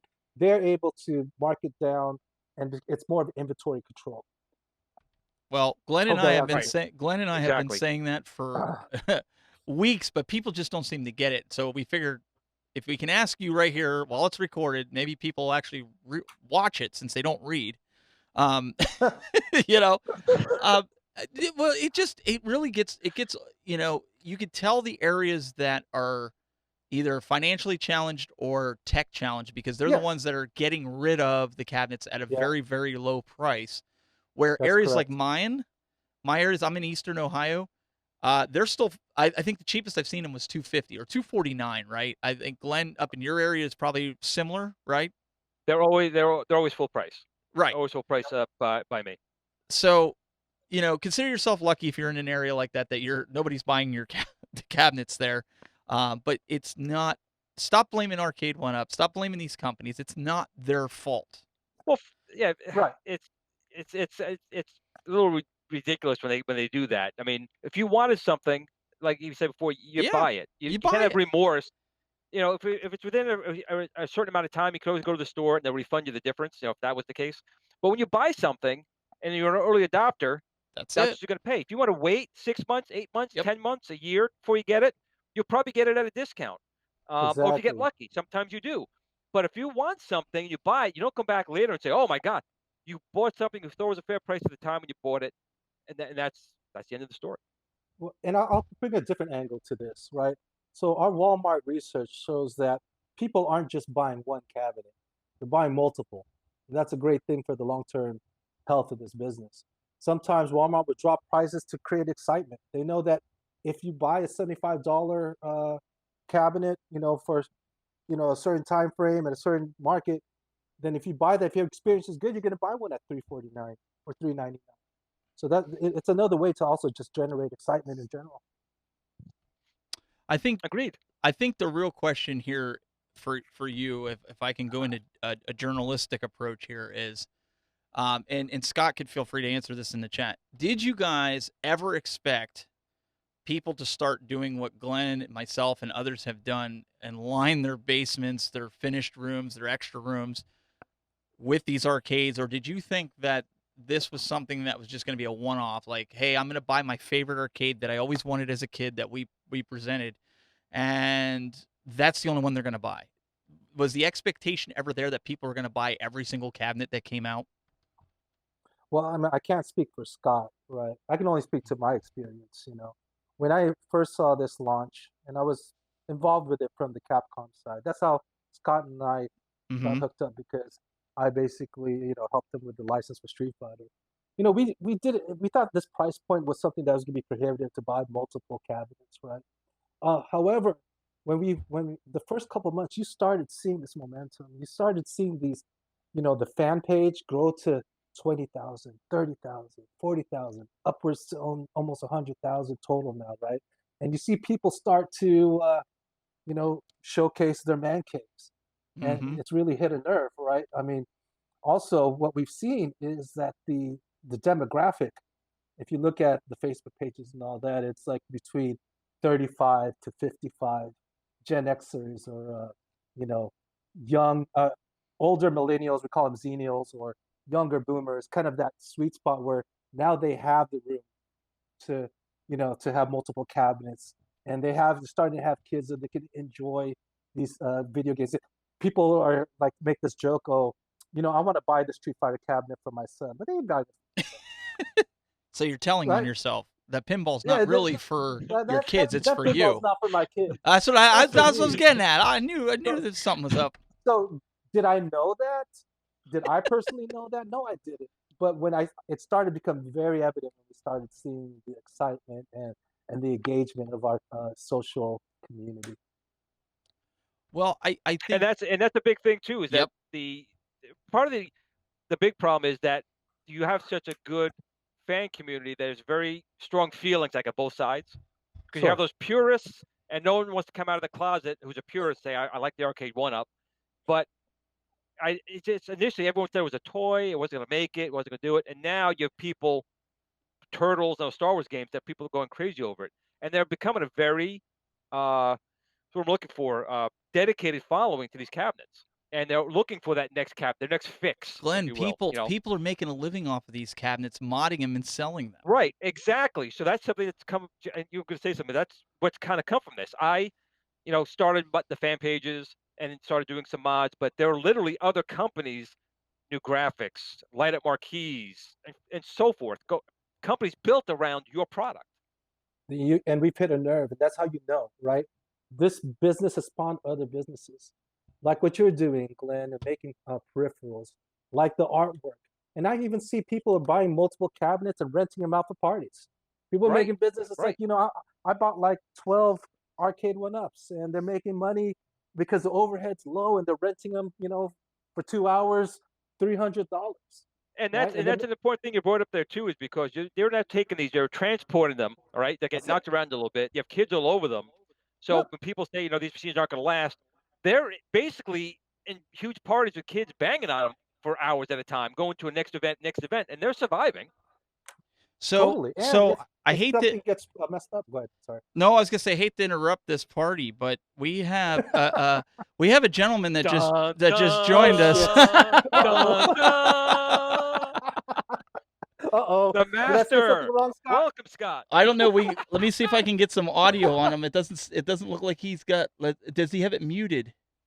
Scott, do you have it muted? Yeah, he's muted. It looks like he might be muted. We can read his lips. You need to Just tell shut up. them more about D needs CES. a They give you raise. the okay to tell them about the products at CES. See, thumbs I'll up. give a thumbs up to John D having a raise. That's what he's saying. Scott, make sure the mute's not on the side of your iPhone if you have an iPhone, or if you have headphones plugged in, it might mute it. It's possible. Okay, he says, just wait a minute. Yep. Because I've had that happen with guys that have called in. Try hanging up and re-coming. Wait, is he there? Oh, he's going to stomp us. Look, I love that angle he has right there. It's like what I was gonna say. He can looking at the always, ceiling. if he can hear us. Oh, he's putting his headphones away, or his headphones out? No, he's putting them away. That's headphones. This guy don't got headphones. He got AirPods. Okay, so Scott, what I'm gonna try to do is try to refresh it and see if it works, and see if we can get it. Yes, John. I give you the okay. Tell them all about the product. And actually, if you do that, I promise there'll be no repercussions. It's okay. Okay. Yes, Scott. I will tell him about bubbles. So let's see if Scott, if you can hear us. I'm gonna drop you off. Call right back. Wait, do we have audio? Oh, here's something. I hear something. Can you guys hear me? Yeah, we got you. Hey, we see a wall, but we can hear you now. What we obviously is a rusty wall. Scott's. Hold on, I don't know how to. Hang on, I don't know how to turn around my camera, so hold on. There's a arrow that looks like a switch. Yeah, tap on the side of this right on the. I see the dirty sock on the floor there. Yeah. Dirty sock or the dog. We'll give him a. Oh, we're so close. We're getting so close. At least we got sound. We'll get him. So wait. Where's the how do I switch the video around? You take the whole phone and just turn it. No, don't tell him to do that. If you tap the screen, there should be like a little arrow that rotates or something. It looks like a rotating arrow. Yeah, and I think that'll flop you around, or on the actual camera itself. Oh, that's why Scott has me. I'm the tech guy. Okay, so let's see. Hang on, I'm picking up. You're on the West Coast. You've got to be in the East Coast. Let's see here. Did he drop out for a second? He did drop out. John, Scott, are you there? Let me text him. I'll tell him to go back in. He's getting so close. He's on air right now, but I think he did something. I think he's frozen, right? Yeah, he's frozen right now. Let it go. Let me see if I can. Wait, we got him. I just had to press a few buttons here to help him out. There we go. There we go. God, welcome. Welcome. What's up, guys? How are you? Nothing. John just told us while you were frozen there about the product coming out at CES. Oh, is that the deal? Yeah, he said it. We heard you before you cut out there that you gave him permission to tell us, so he kind of went there. He told us everything. So if you want to tell us again, that's fine. He already told us. Yeah, John can tell you everything. John's the man. He's got all the power here. I'd leave it to him. Oh no! Don't say that. Don't say that. I'd be like the villain in the retro gaming. Scott, where are you in the U.S. right now? Where are you currently? Where are you calling from? I'm actually I'm in New York, and I was on the treadmill watching this, and I didn't want to dial in truthfully because I cannot do nearly as well as John can, and I didn't want to screw it up. But I was listening to you guys, and just thought that I'd get a little bit closer. In all seriousness, you guys are rock stars, and we really do appreciate all the support you guys give us. I mean that. And John is, I'll say it on camera so everyone knows. We're very lucky to have this guy here. He's pretty humble, thank you, man. He's been in the gaming business for 25 years, and he makes our stuff real legit, and that's the truth. None of us are gamers. We're guys who know how to manufacture product and distribute, and we have some great marketing ideas. And between John and the team that he's brought on, and a lot of other people who have joined our company over the last 16 months or so, that's what's made the difference in taking us from what I'd call the one-hit wonder into a category, into a line, into a business that's explosive. And we're really grateful for it. That's the truth. Like, we're really grateful for it. I am truly lucky. I get to wake up every day and do something that I enjoy. I normally don't. Yeah, I'm just truly lucky to wake up. So yeah, I guess that. So Scott, let me ask you then. While we've got you on here, the question that I had asked John earlier, I said, did you ever think that people would be buying 10, 12, 15 different machines lining their basements, their extra rooms, when you initially had this concept of the Arcade1up, because that's what's happening. Yeah, no, listen, I'd love to tell you that we were like, old wise men that saw it and said everyone's going to build an arcade. I don't think that was the case. I think that, first off, just for the record, everyone knows this was a passion project. So the way this started, and everyone has said that they've heard part of the story, but the way it started is that we were sitting around a brainstorming session, and we were looking at ways to migrate to the gaming space, and we saw an opportunity in retro gaming, and we saw some things that were in the marketplace that we didn't really think delivered on the experience of a real arcade at your house. And Jerry, our lead designer, Jerry Cummings, came up and made the first foam core model.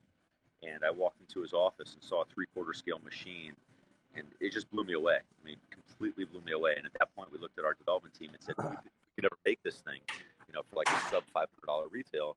I think we got something. This concept of the Arcade1up because no, he just turned on the thing. So that's no, sorry, John's over there. He's hiding. I'm sorry, guys. That's me. No worries.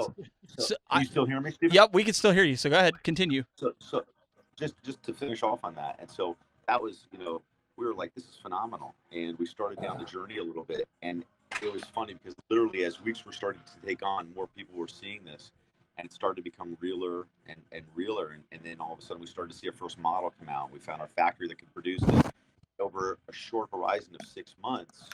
To the credit of our team, not to me, to our team, we kind of took it upon ourselves and just made a lot of designs. But John will tell you, I showed up at John's door when he was working at Capcom with a Street Fighter design, with a coffin box. It looked like there was a body in it, and I didn't think, and it's funny because he's a real gamer, right? And I don't pretend to be a gamer. I'm not. It's not my it's not my thing. But although I will kick butt on anybody on this show for Pac-Man and Galaga, but I'm not a real gamer. And but when John saw it, he called in. I don't remember who the guy was, but he called in one of his resident gamers into the office, and I remember that being a very aha moment for me, because the guy is a true gamer. It's like when you show a real, it's like when you show a rock star, a doll of themselves. That moment of truth comes where they kind of look and say, "Is this the real deal?" And the guy looked over at John and he goes, "These guys are the real deal." Yep. And yeah. So we're stoked, and then from there, listen, John said it, we've only been out one season. I mean, it's kind of crazy to think, we've been out one season, and we had, listen, but again, I think I was dialing in there, but yeah, we had a couple of glitches at the very beginning of production, but everybody does. I'll tell you that, yeah, thank you, I appreciate that, but I'll tell you that we really take, a lot of people say they take customer service seriously and they take product perfection seriously. We truly do. Like, it is a big mandate from myself and from others within the company to continue to improve that. And I think the team, despite my involvement, the team has done a great job in making that happen. And it's a credit to our QC team that we've got a significant QC team. John mentioned Scott goes over there every couple of months. Last year I was over in Hong Kong probably a dozen times. And this year I was only over 4 times. And that's because we have a real team there now. We have a team of 20 plus people that, are working 24/7 to really bring great product. So anyway, that's enough out of me, I guess. Well, Scott doesn't give himself enough credit. One thing that he does say to everybody, he knows what he knows and he knows what he doesn't know, right? What he does know more than anyone that I've seen, he's like one of the best visionaries I've seen in this entire industry. He's able to solve what no one's been able to solve in the video game industry. Is basically give us a at-home experience for arcades at retail at an affordable price, but with an experience that's very like what we saw in the arcades. Okay, so that was his vision. And secondly, he surrounds himself with basically experts in the industry. So he has the best engineers. He has the best designers. He has the best licensing guy. Just kidding, not me. Just kidding. Shameless plug. But no, I'm just kidding. But he's brought together. I say this all the time. He's brought together the Avengers of the retro gaming industry. Scott, I'm proud to be part of it. Scott, I think you muted again. I think you might have hit mute on your phone. There we go. Now he's back. Yep. We're good. Yes, we got you back. If I did anything halfway decent, and I don't know where they're at this year, but we assembled the Lakers, you know, and Oh, I hate the Lakers. Don't say that. Yeah, they're a good team. What am I going to say? You know, they win ball games. Those guys win ball games. You know what I He mean? did it on And, purpose. yeah, you Oh, know, it's interesting. I like the Lakers. In fact, John, I like a lot of basketball. You like basketball, John? I love basketball, man. You know that. I love basketball. And you know, in CES, Maybe these guys should come by at CES and see some stuff. You know what I mean? I already told them we're going to release the basketball game everyone wants to see. We have a 16-foot double dribble coming out. Double dribble, right? Double dribble from Konami. Double It's going to be fun, yeah. huge, right? Yeah, double dribble. I like that. Yeah, the last time I was at CES was back in, I think, 2011. I went 2009, 2010, and 2011, and I haven't been back since. I used to cover it live. I used to walk around, you know, and do it live. Now I'm out there for NAB. I have not gone out there in many years for CES. I have to say the last time I was at CES, it's vivid. It was vivid. They had this wonderful thing. It was called a horse pulling carriage. Here we go. Had a couple horses on the front. Okay, that was it. Well, you know what I think, guys. You know what I think? I think you guys should come out and bring Ralph also. Why don't you guys do some live streams there? Well, I think Ralph, I know, is going out there, and I think also Console Kits is going out there.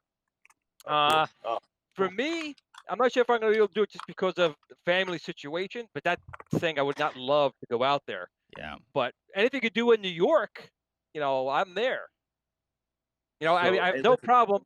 I have no problem walking. I'm bummed that I missed you when you came in last time. I think the last time I was someplace in the world, and I didn't even know you were coming in. I saw you talking to David, and I go, I think he's in my office. I left you a shirt. Did you get the shirt?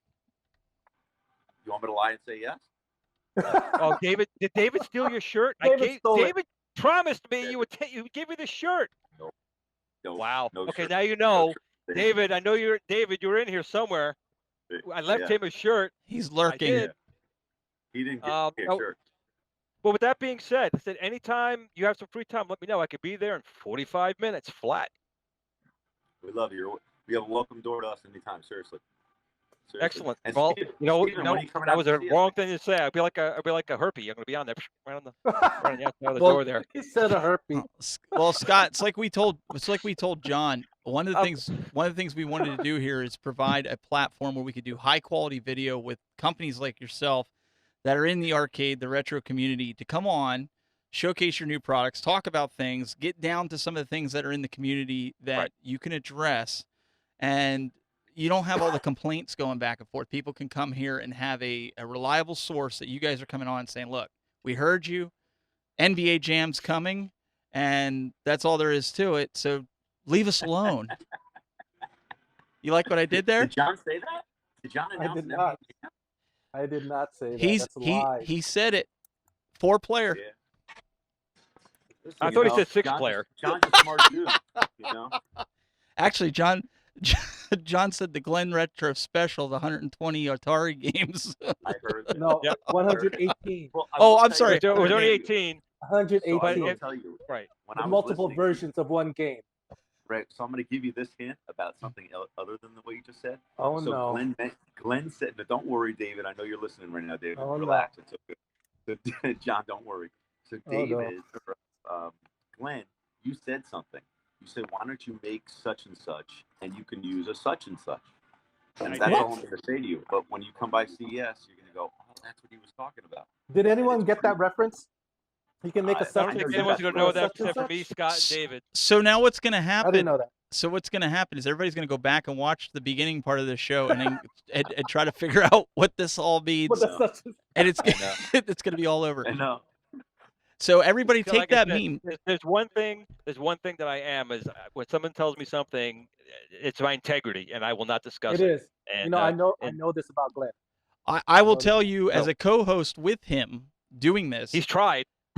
I won't say I haven't tried, but Glenn has been tight-lipped. He hasn't confirmed or denied anything. That's why I said to John, by guessing, Glenn hasn't said a word to me. This is all just what I've seen in the community. I can say that Glenn has not said a word. So there's very few things in this day and age that a man can have, and one of them is integrity.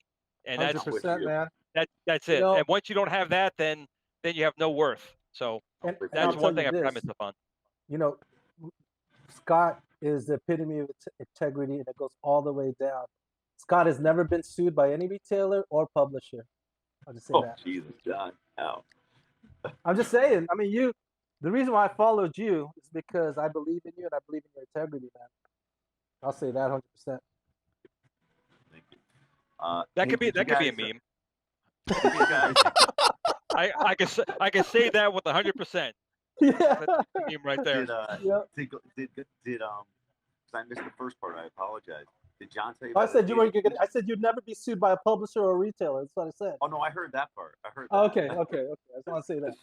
I meant the front of the show. I missed part of it. Did John tell you any of the other stuff that we some of the new categories we're coming out with? All he said was he has 4 cabinets that would appeal to Glenn and Glenn only. So that's how everybody knew he was telling nothing but bullcrap. I love this guy. And I love him. and that Wait a was second. and he said surprises. Wait a second. So they're not coming out? I'm not gonna have my Surprises are Atari cabinet. Surprises are good. All right, so listen, I'm going to go because this is not my show. This is your guys' show, and you got a guy there who knows all the answers. I just wanted to call in and get a venue to say, and I really mean this. Thank you to every single fan that's out there. Thank you for all your support. We hear you. We don't do everything great, but we continue to try, and where we stumble, we pick up, and we continue on forward. Send in your ideas because we're hearing them, and I think that what you see at CES, you'll see a lot of that. And that's it. John's got the keys to the castle. He knows every secret that there is, so I push him as hard as you possibly can. I've been trying. He just won't budge. Before you go, seriously, you better talk to Dave and find out where my shirt is. I left you a nice Glenn's Retro Show shirt. He goes, I will take it to him. I'll put it right in his office, and he probably pocketed it. He already has a shirt. He pocketed it. Not only, let me tell you something. If he's going to see me because we're all going down for an off-site meeting on Monday. We're all going to be together for about 10 of us for a few days. So maybe he'd be a good guy, and the shirt that he stole, he should bring it to me on Monday, and I'll wear it. And wait a second. This is the same guy that we've been after to send us shirts, and he stole the Glen Retro Show shirt. Oh, maybe. How does that work? Believe this guy? I don't know. You got to talk to this guy. You see now, Scott, you better take care of that guy. Listen, if he gave it to John, he wouldn't have any of these problems. We love you, David. All kidding aside. I couldn't fit it. I'm a large. That's why. All kidding. He's a Let me media. tell you guys something. In all seriousness, David is, I think he's 24, 25 years old. He's a prodigy. David is one of the best PR marketing guys I've met for his age. And I mean that. He is I agree. He's phenomenal. He's studious. He's smart. He's thoughtful. He's direct. He's honest. He doesn't play games. And we are truly grateful that we have him on our team. And no, that's not a cue that he's getting a raise. I was just going to say, are these guys trying to put in for like a Christmas bonus here? Because between John... These guys gave me the best bonus of the year. It's all good. Now, I got to echo that. I mean, David is a marketing prodigy. He's a stand-up guy. That's why he's working with us. You know, Scott and I discussed this and go, you know, he had done a lot of good things for the brand, and he's a real talent. So we actually want to make sure that we get the real talent, the one who's actually doing stuff in our company. Okay. On that note, I'm gonna split, guys. You got John. Scott, thanks for coming on. Seriously, Scott, thanks for appreciate taking the you time, joining and we us. appreciate it. We really do. We Okay, appreciate it. you guys want to know CS secrets? You're not sure. going to give us any No, secrets. no, I'll Come give you some on. hints, okay? All I'm right, just all gonna give right, you all some right. hints. Go ahead. But Go ahead. I have Okay. one very important question. One very important question. How the hell do I sign off? I'll take Oh my I'll God. take care of that. You're already just continue. Turn Keep off your talking, phone. though. Keep talking. I got him. I got him. He's good. He's gone. Okay. So for CES, these are real things. Okay. We're going to have definitely one big AAA announcement in a 4-foot cabinet. We're going to have another new cabinet, but it's a reconfigured version of a very popular cabinet. Okay. Okay. We have a new cabinet that is a new publisher that we've never done business yet with before. So it's going to be a publisher with some cool classic games on there. Going down the list, you know Burger Time. That's coming up. There's What about that another. that THQ one? Is that something that, I mean, I know it's been out, but is that something that's actually physically coming, or is that was a prototype that's was a Which one? oops? Which one from THQ? I thought there I was don't know what you're a talking about. prototype when you guys were over in Japan or something. Things were was it THQ? No, no, it's SNK. SNK. I'm sorry. Yeah, no, no. Unfortunately, because of that leak, uh, I don't know if it's going to happen. Oh, and just like that, Oh, he Glenn, froze. he froze. Oh, He he was froze. good the whole time. We'll wait till You were see. just about to tell us the Scott whole thing. Scott pulled the no, I'm just kidding. Scott didn't pull the plug. His bandwidth has been wonky the whole. He'll call back in. We'll get him here as we're about ready. We're gonna be wrapping up here shortly. That's like a cliffhanger. That is such a cliffhanger. He's like, it's not coming, but and it went. I think we all need to send letters to SNK. I think that's the next petition we need to start. Yeah, I don't understand why they would drop it. We'll wait and see. John's gonna hopefully get back in. Here he comes. We'll get him You got him? on. Yeah. So that's interesting that they would. I'll let him finish up here as soon as we get him over here into the studio. Let me do this here. Let's go. Let me do this clear. I just got to bring him back up here, guys. Bear with us here. And John's back. I'm back. I'm back. He's back. Sorry, All right. So You were just telling us that secret cabinet you weren't going to tell us before. What was it? So you're talking about SNK. So Yes. there was an unfortunate leak about SNK. That image was supposed to be just for internal use only, and it's unfortunate that it went out because that really affected our ability to do something with SNK. Now, I don't fault them. I totally understand. I've been on the publisher side before, and business relationships take trust, and we lost a little bit of trust. But yes, I do definitely want an SNK cabinet. I think that would be amazing. I have like so many ideas to do various SNK cabinets. And my friend there, we put our friend Adam in a very precarious situation. I'm sorry we did that. But having said that, we own up to it, and we're going to gain back their trust, and hopefully in the future we can do SNK. So no, nothing at SNK for the time being. So before you get back into that, because you're talking Sure. about these, somebody messaged me, and hang on, I got it pulled up here. Any thoughts to doing? And I apologize because I got rid of the message here. I'm going to paraphrase it. Any thoughts on building a modder special cabinet where modders could buy parts of the cabinet with or without graphics that they can put together with their own components? And if you said that in the chat room, can you post that in there again? Because I'm sorry, it was on my watch and I accidentally swiped it off. So but I did read it. basically, you're asking if we have any intentions to do basically a generic cabinet where people can do whatever artwork they can, basically using a form factor and put whatever guts you want. That's Right. I'm assuming that's what he was asking. Like a DUI Arcade1up. DIY, not DUI. DIY. If it makes sense from a business standpoint, I think we'll consider it. I don't know if we're considering that right now. That's our secret sauce, though. Being able to make something like IKEA furniture. Well, I don't say IKEA, but something that's easy to put together in a flat box. All that stuff. We take the mod community very seriously, and we support it to a certain extent, of course. But will we ever do just a generic one? I don't know. To be honest with you, I don't know if there's money into it, honestly. And actually, I'm thankful. I mean, again, I met the guys in New York, and they were very receptive of me and the products, the controllers that I make. And that was actually quite interesting when they were saying, "Well, actually, I have one of those," or when I brought mine in, they said, "We appreciate it. We understand what you're doing, and we embrace that part of the community." And I think that's good because I think it's a large, not a huge part, but a substantial part of the community. Totally. Especially, like I said, if they have a lot of cabinets and there's one that's not available yet, maybe one that there's no way, like a Donkey Kong cabinet that you probably never get, but they would love to have one of them in the same scale as the other Arcade1ups, and they make their own.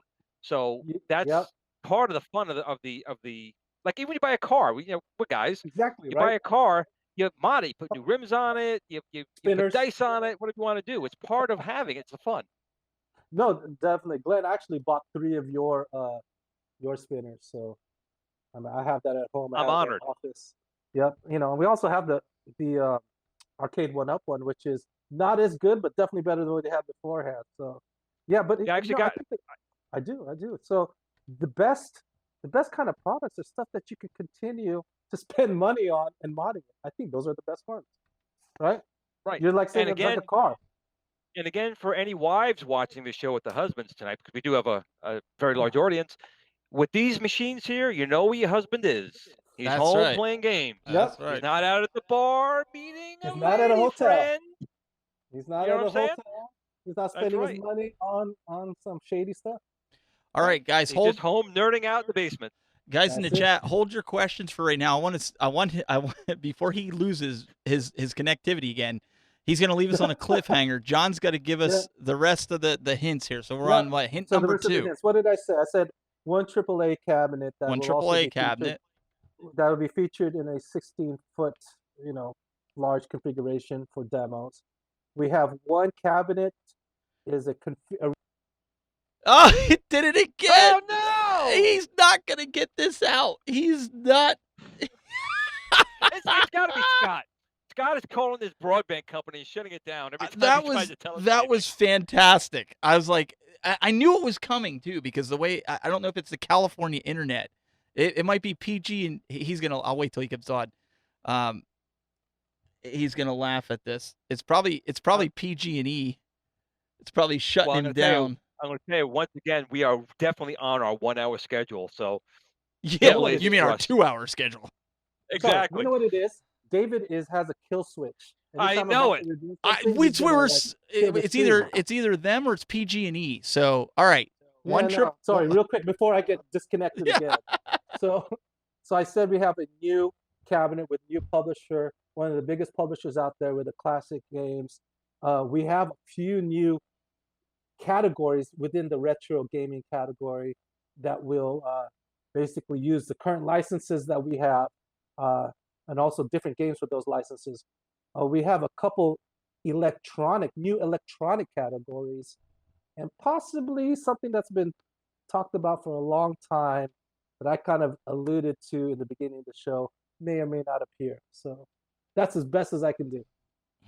The plushies, John. The plushies. Come on, man. The Yoda plush, the baby Yoda plush will make an appearance at CES. You're killing me, John. Oh, I would love to see the baby Yoda. I'm not lying. What? I would like to see it. Everyone on social media go on the Disney Twitter and tell them that let tastemakers do the baby Yoda plush. I would make it fucking mechanical too. He would even coo and shit, and like do all that. Well, who'll be cooing more, me or the Yoda? Both of everyone, man. Oh my gosh, I love that guy. Well, I mean, and that's why you need to subscribe to Disney Plus. Yes. Plug, and watch The Mandalorian. It's fantastic. I have not seen episode 5 yet. After this, I'm gonna watch episode 5 right here. That's right. In my big screen.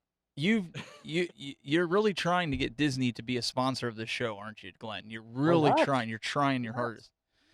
I can't say why you would say that. So to be fair, John, just so everybody knows, CES, you guys are going to be announcing. There's going to be different people there that are going to be covering it. I assume David's going to be posting out on social media as things are happening. Correct? Yes, correct.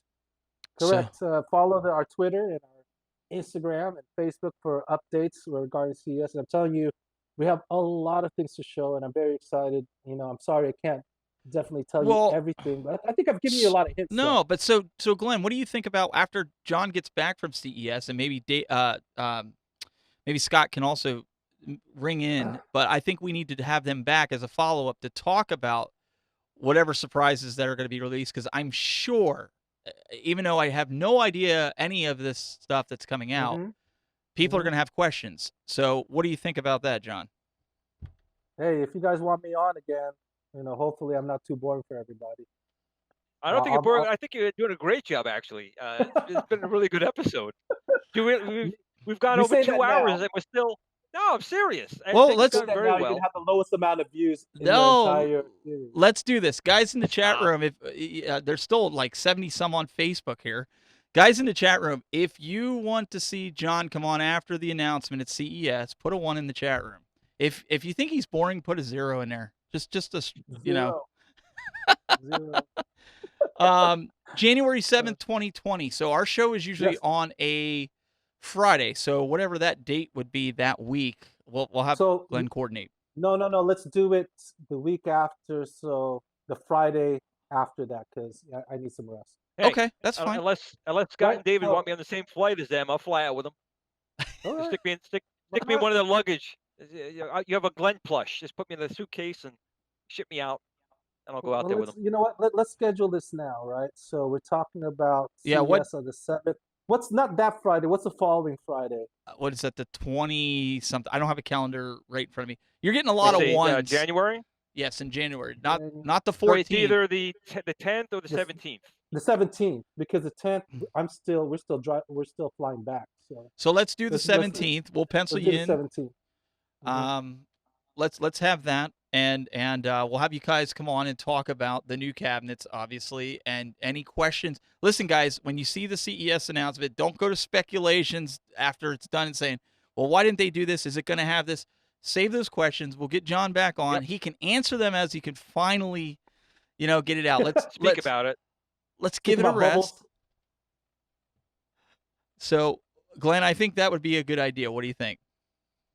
Yeah, I would love to have him back on again. I'm glad he came on today, and I'd love to have him come on again.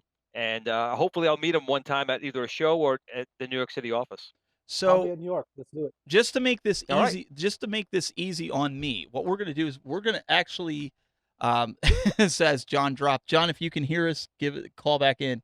So what we're going to do here, as soon as John gets back, Glenn, what we're going to do is we are going to wrap the recording to make it a little easier. We'll stick around, guys, for some Q&A. If you have any Q&A that way it's more laid back, and you guys can ask some questions to John. So, John, we're just going to end it for a recording for the 2 hours because I have to crush it, and it's going to be like Sure. 100 gigs.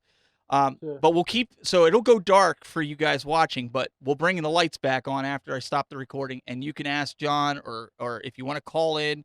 It's kind of off the cuff, so Yep. everything goes. Facebook will have that kind of recording. So, John, thank you again for taking the time to come on here and talk with us. Good luck at CES. We really appreciate it. Thanks for having me on, and we appreciate all you guys do for the community. We're 100% supportive. And Thank you so much. We're honored. We're honored to have you on, and we're honored to hear that. Thank you so much. Thank you. And guys, Glenn over here in his nicely renovated man cave there, where he moved everything over just for the show. Can you believe that? Just for the show, to make it look all professional and not in the dark and high definition and all its glory. Yes, Glenn's Retro Show. Check it out. YouTube.com/Glenn's Retro Show. And you guys, wait, what's John? What are you doing? I'm Arcade1up. Yes.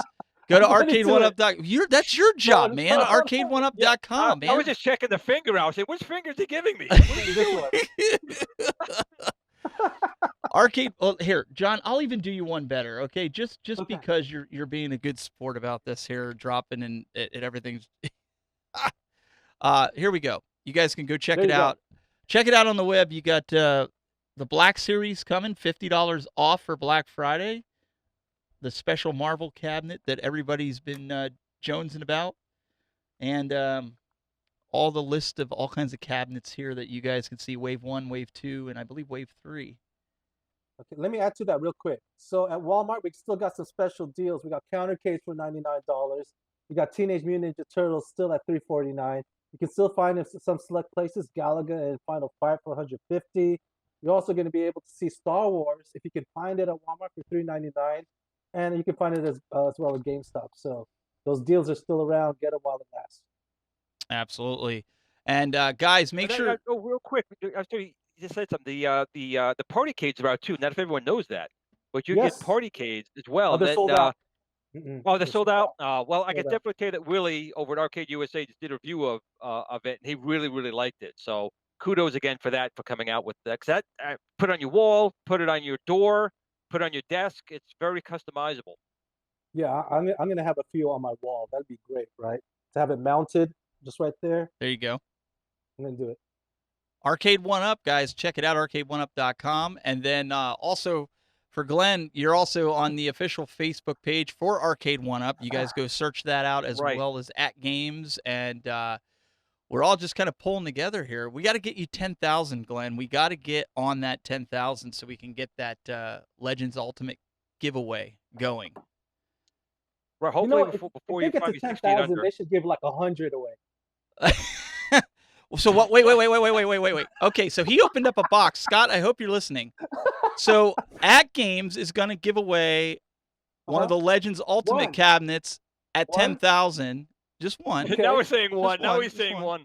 No, So- I'm saying if AtGames gets to 10,000, they should get more than one. I'm telling you. If we Well, get to wait a second. 100,000, What's Arcade1up going to do for it? okay, I'll tell you right now. Oh, here If we go. Arcade1up, if Arcade1up gets to 100,000, we'll give away 10. What's up? 10 arcades? Yeah, why not? Wow. 20? Want 20 for? You're going to do 20? 100 one. now, so this is for Glenn's page, the official Arcade1up. Glenn, how many We're pretty close already. Glenn, how many do you have right now? No, we only have we have 12,000. We have 12,300, I think, right now on the official Arcade1up fan page. However, it is growing by leaps and bounds every day. Yes. So I wouldn't put it past getting to that point eventually. And to be quite honest, I'm just thankful we have that many people in the group, that many fans for Arcade1up in there, helping each other out.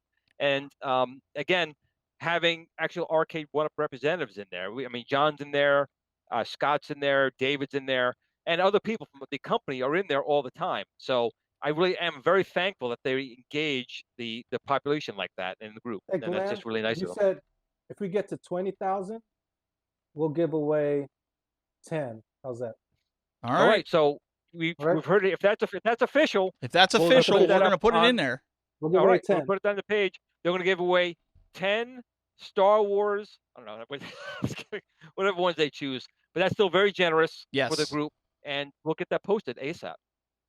Well, again, guys, thank you so much. Those of you that are still here, stay around. You guys can call in. You can ask. We're going to do a little post show.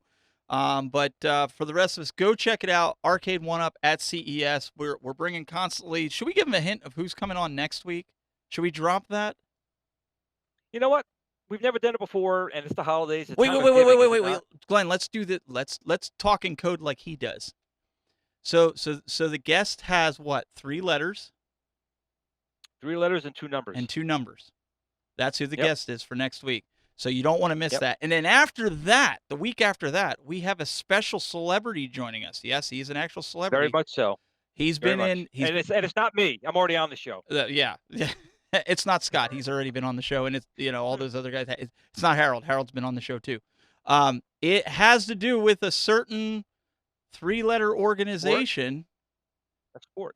Sport. Yeah, he's going to be on talking about a certain game that's going to be coming out, and also his embarkment into retro gaming in arcades. So you don't want to miss that. That's the next 2 weeks. We are jam-packed, Glenn. We've got some great content. So thank you guys for we have tuning more in. people lined up after that. So again, I want to thank everyone who's come on and all the people who've agreed to come on. I'm very, very humbled by it and thankful. And this week we had a great episode, and next week we're gonna have another great one. So don't miss it. So since I always do the takeout, you take us out. Oh man, you do it so well. I mean, me, I'm still thinking about my Atari Oh, 5-player. all right. If you're going to go down that road, then Arcade1up. I'll do it. Guys, thank you so much. Episode number 4 is complete success. We love you guys. And stay around for those that are in the chat room. We're going to do a live post show. But the rest of you guys, you got to watch live to get the post show. We'll talk to you guys next time here on the Retro Buzz.